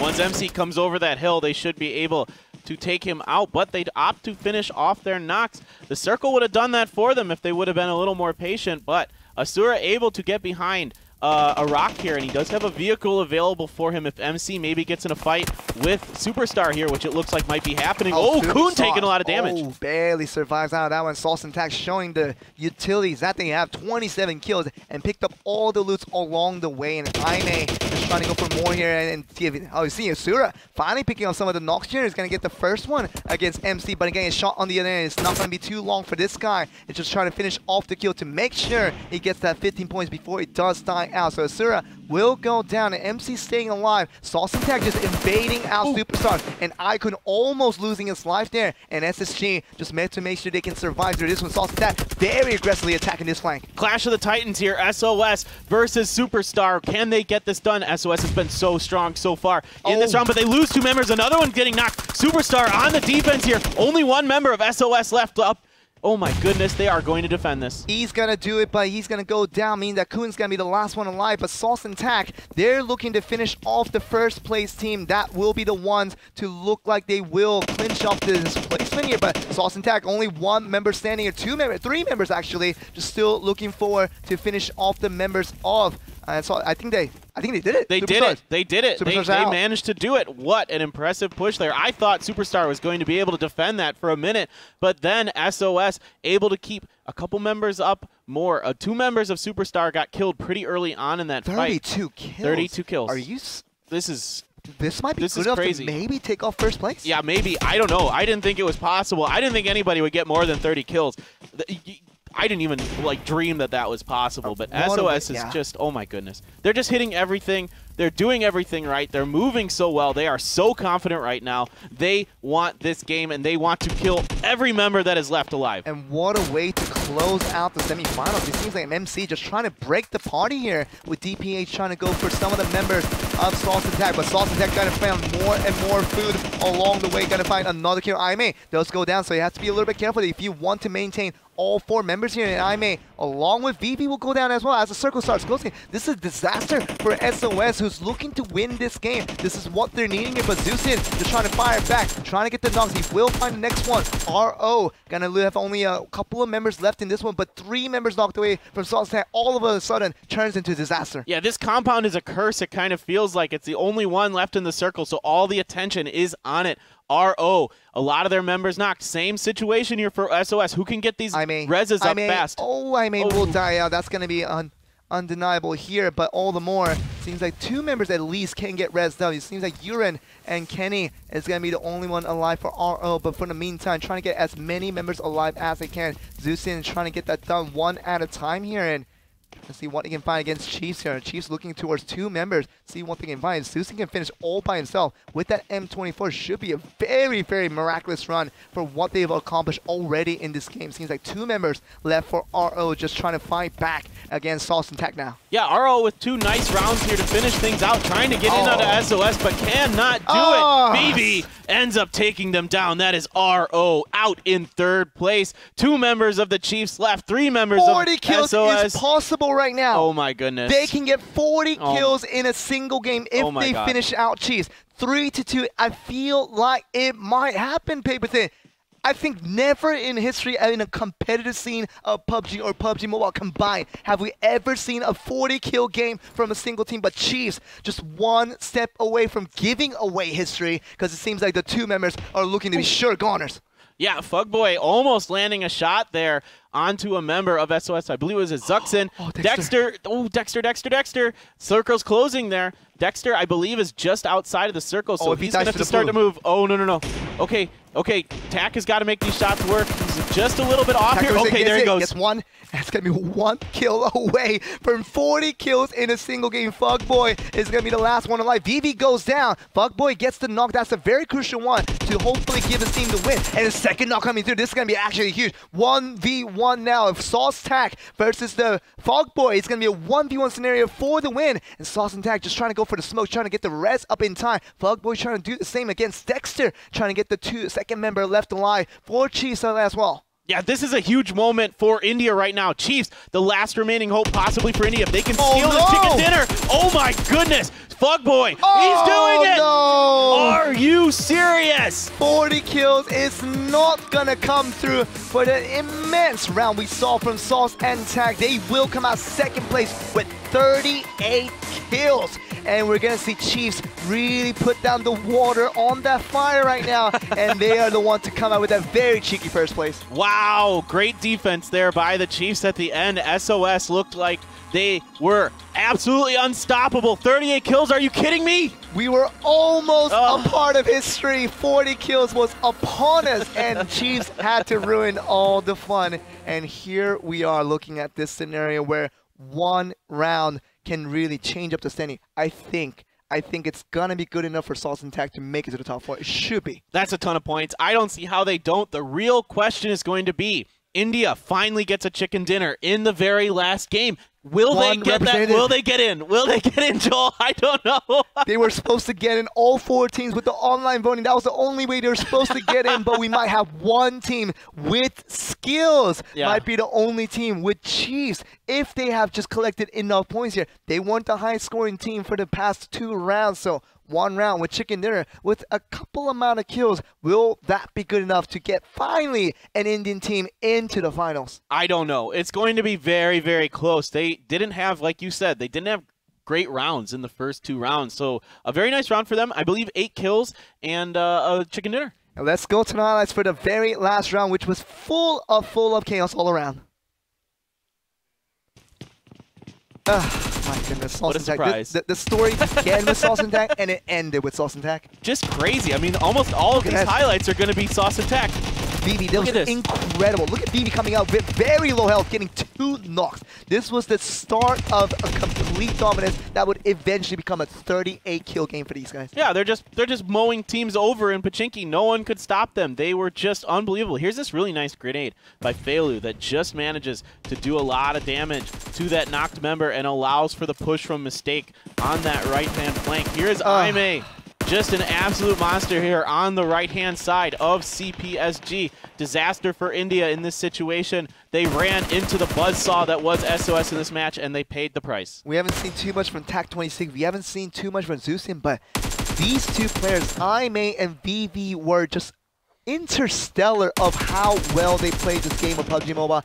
Absolutely astounding day, especially round 3. Yeah, MVP here, Fugboy, finishing things off for the Chiefs and securing the chicken dinner with a nice spray down with the ruining AK. the fun. I don't care about anything else right now. I almost witnessed 40 kill game by a single team in a squad match, but oh man, I was a believer. I was a believer. I thought it was going to happen 3v2 in the end, but Chiefs makes the upset, and they are the ones to come out in first place, and that could be the precious, precious chicken dinner to maybe push them forward into the Asia Finals. Yeah, it would be the only team, if they don't make it, that has gotten a chicken dinner that we won't see in the finals. Yeah. Every other team that has gotten a chicken dinner is in the finals so far. Granted, Evo's got all 3 chicken dinners on day 1, so not much to say there other than that happened. This time, though, you know, we had a lot of exciting games again today. It wasn't just, you know, one team that absolutely dominated. We had 2 very, very good teams. And really did. And we say basically the basic formula for getting into the finals was get 1 chicken dinner and you're pretty much through. But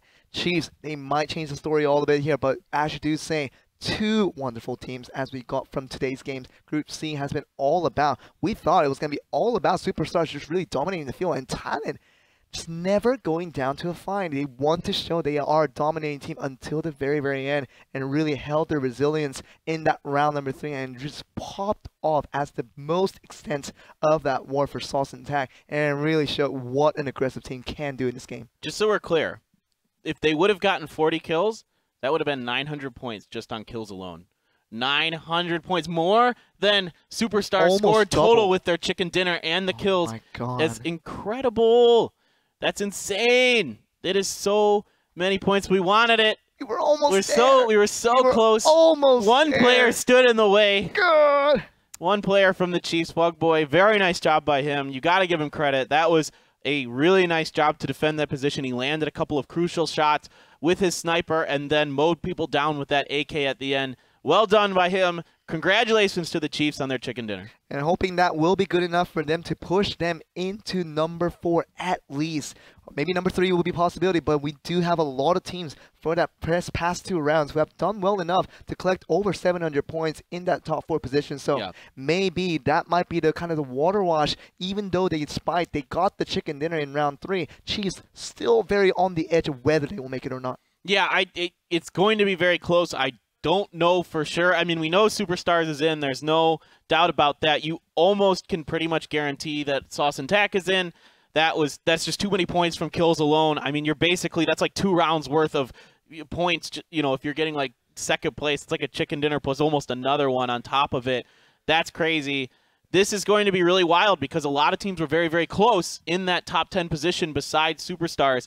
So anything is possible here. I am not willing to call anything anyway. And how likely is a possibility of possibly Sauce and Tack beating out Superstars? Maybe in that first place. Yeah, it's, you know, Superstars did end up getting what, like 5th or 6th in that game, and Sauce and Tack were the ones to take them out there.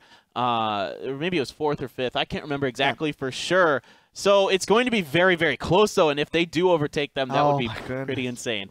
Beating out 2 chicken dinners with 1 chicken dinner, a massive chicken dinner indeed. You're literally getting 2 for 1 deal on that one, because it seems like Sauce and Tack, and the way that you mow down your team, your oppositions, pass 1 at a time. Seems like RQ Athena from yesterday, but a little bit better in terms of how they showed in that 1 round of play. So Sauce and Tack very, very good job of what they were able to accomplish. We're almost able to accomplish an incredibly higher feat with 40 kills possibly that could have came through. Yeah. But 38 still should be very proud of themselves. I mean, it felt like it was going to be a miracle. But let's get to the standings. We're finally ready to see exactly whether India made it to the finals or not. Last round already ending, and we're gonna have these bottom 11 teams not making it to the grand finals, and it means that these teams almost coming in from India, majority of these 11 teams, you can see they are represented from India, are gonna be once again disappointed by the results. Yeah, some of the teams we thought from India might give us a run for, the other teams a run for their money today. We're not able to do it. Here we go. I can't wait to see. Is it going to happen? Oh! They were still pretty far away, so even with that chicken there, I don't think they would have been good enough. 350 points for Superstar will be able to do it, but look at this. Chiefs with a chicken dinner does not even make 5th place. They're at 6th place. That just goes to show how bad they have performed for the first 2 rounds. Yeah, that's got to be disappointing if you're the Chiefs. They played well there in that last game, but the first 2 games just not good enough. A 6th place finish for them. So it will be these 12 teams in the finals. EVOS, of course, our day 1 winners. RRQ, our day 2 winners, and Superstar, the winners today. 7 out of 12 teams represented from Thailand, and what an accomplishment for this region alone. Philippines have 2, Vietnam has 2, and we're looking at Indonesia, the only team to participate in the semifinals from that region, with red-white being represented as well. And what a storyline it's already building up to be, and it seems like Sauce and Tag, Mai Chi, obviously coming up very strong, Quadra being that very much the miracle run at the end for Philippines. They are the ones to make it in Vietnam. Once again, Superstar is no team to laugh at, because it seems like even though the round 3 wasn't reflective of their first 2 rounds, still a monster performance by these guys. Yeah, a really great day for them. What a fun team to watch. A great day by Sauce and Tack. And guys, if you're watching, you can go vote for the final 4 teams to get to the finals. You can do that through the PUBG mobile app. Get on there right now. You only have till the 25th to do it. And if I'm an India fan, I'm getting on there and I'm voting for the Chiefs right now. And that's a great result to get into. We saw the top 12 teams. You guys saw them on the roster. And if you did not see a team that you were rooting for, just go to PUBG mobile app and be sure to vote for your team to get through. And speaking of voting to make your way through, we were not able to get here without the help of Samsung Galaxy Note 9. They have been tremendous in helping us out to build this tournament from the ground up, and they are the ones to be once again mentioned here. Go to Galaxy apps on your mobile device to download PUBG Mobile for free and enjoy this game with all of us. And what a tournament has already shaped up to be. Semifinals, immense action for the past 3 days. Yeah, a really great tournament. A big thanks to all of our production crew and staff that has helped make this event a huge success. What a fun tournament this was. 3 days of very intense PUBG Mobile action. There will be more coming your way soon when the finals approach in November. November is exactly where it's going to be. PUBG Mobile Star Challenge Asia Finals is going to be in November in Hua Hin, Thailand. And what an exciting matchup it's already going to be. We don't know the rest of the 8 teams quite yet, because we have to still get through the regionals from the other regions. We still have to get through the invites, the online voting to get the rest of the 8 teams. But with the 12 teams we already have, we know it's going to be an absolute banger. Yeah, I can't wait. I can't wait to watch this, actually, because there are some really, really good teams that are going to be competing against each other, and it isn't like there is just one team that absolutely felt like they were better than everybody. But that's going to be doing it for us for the semifinals, guys. This was Joel Sophie. Joining with me was Paper Thin, and thank you guys for watching this semifinals, and we'll see you next time for the grand finals in Hua Hin.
my point of view.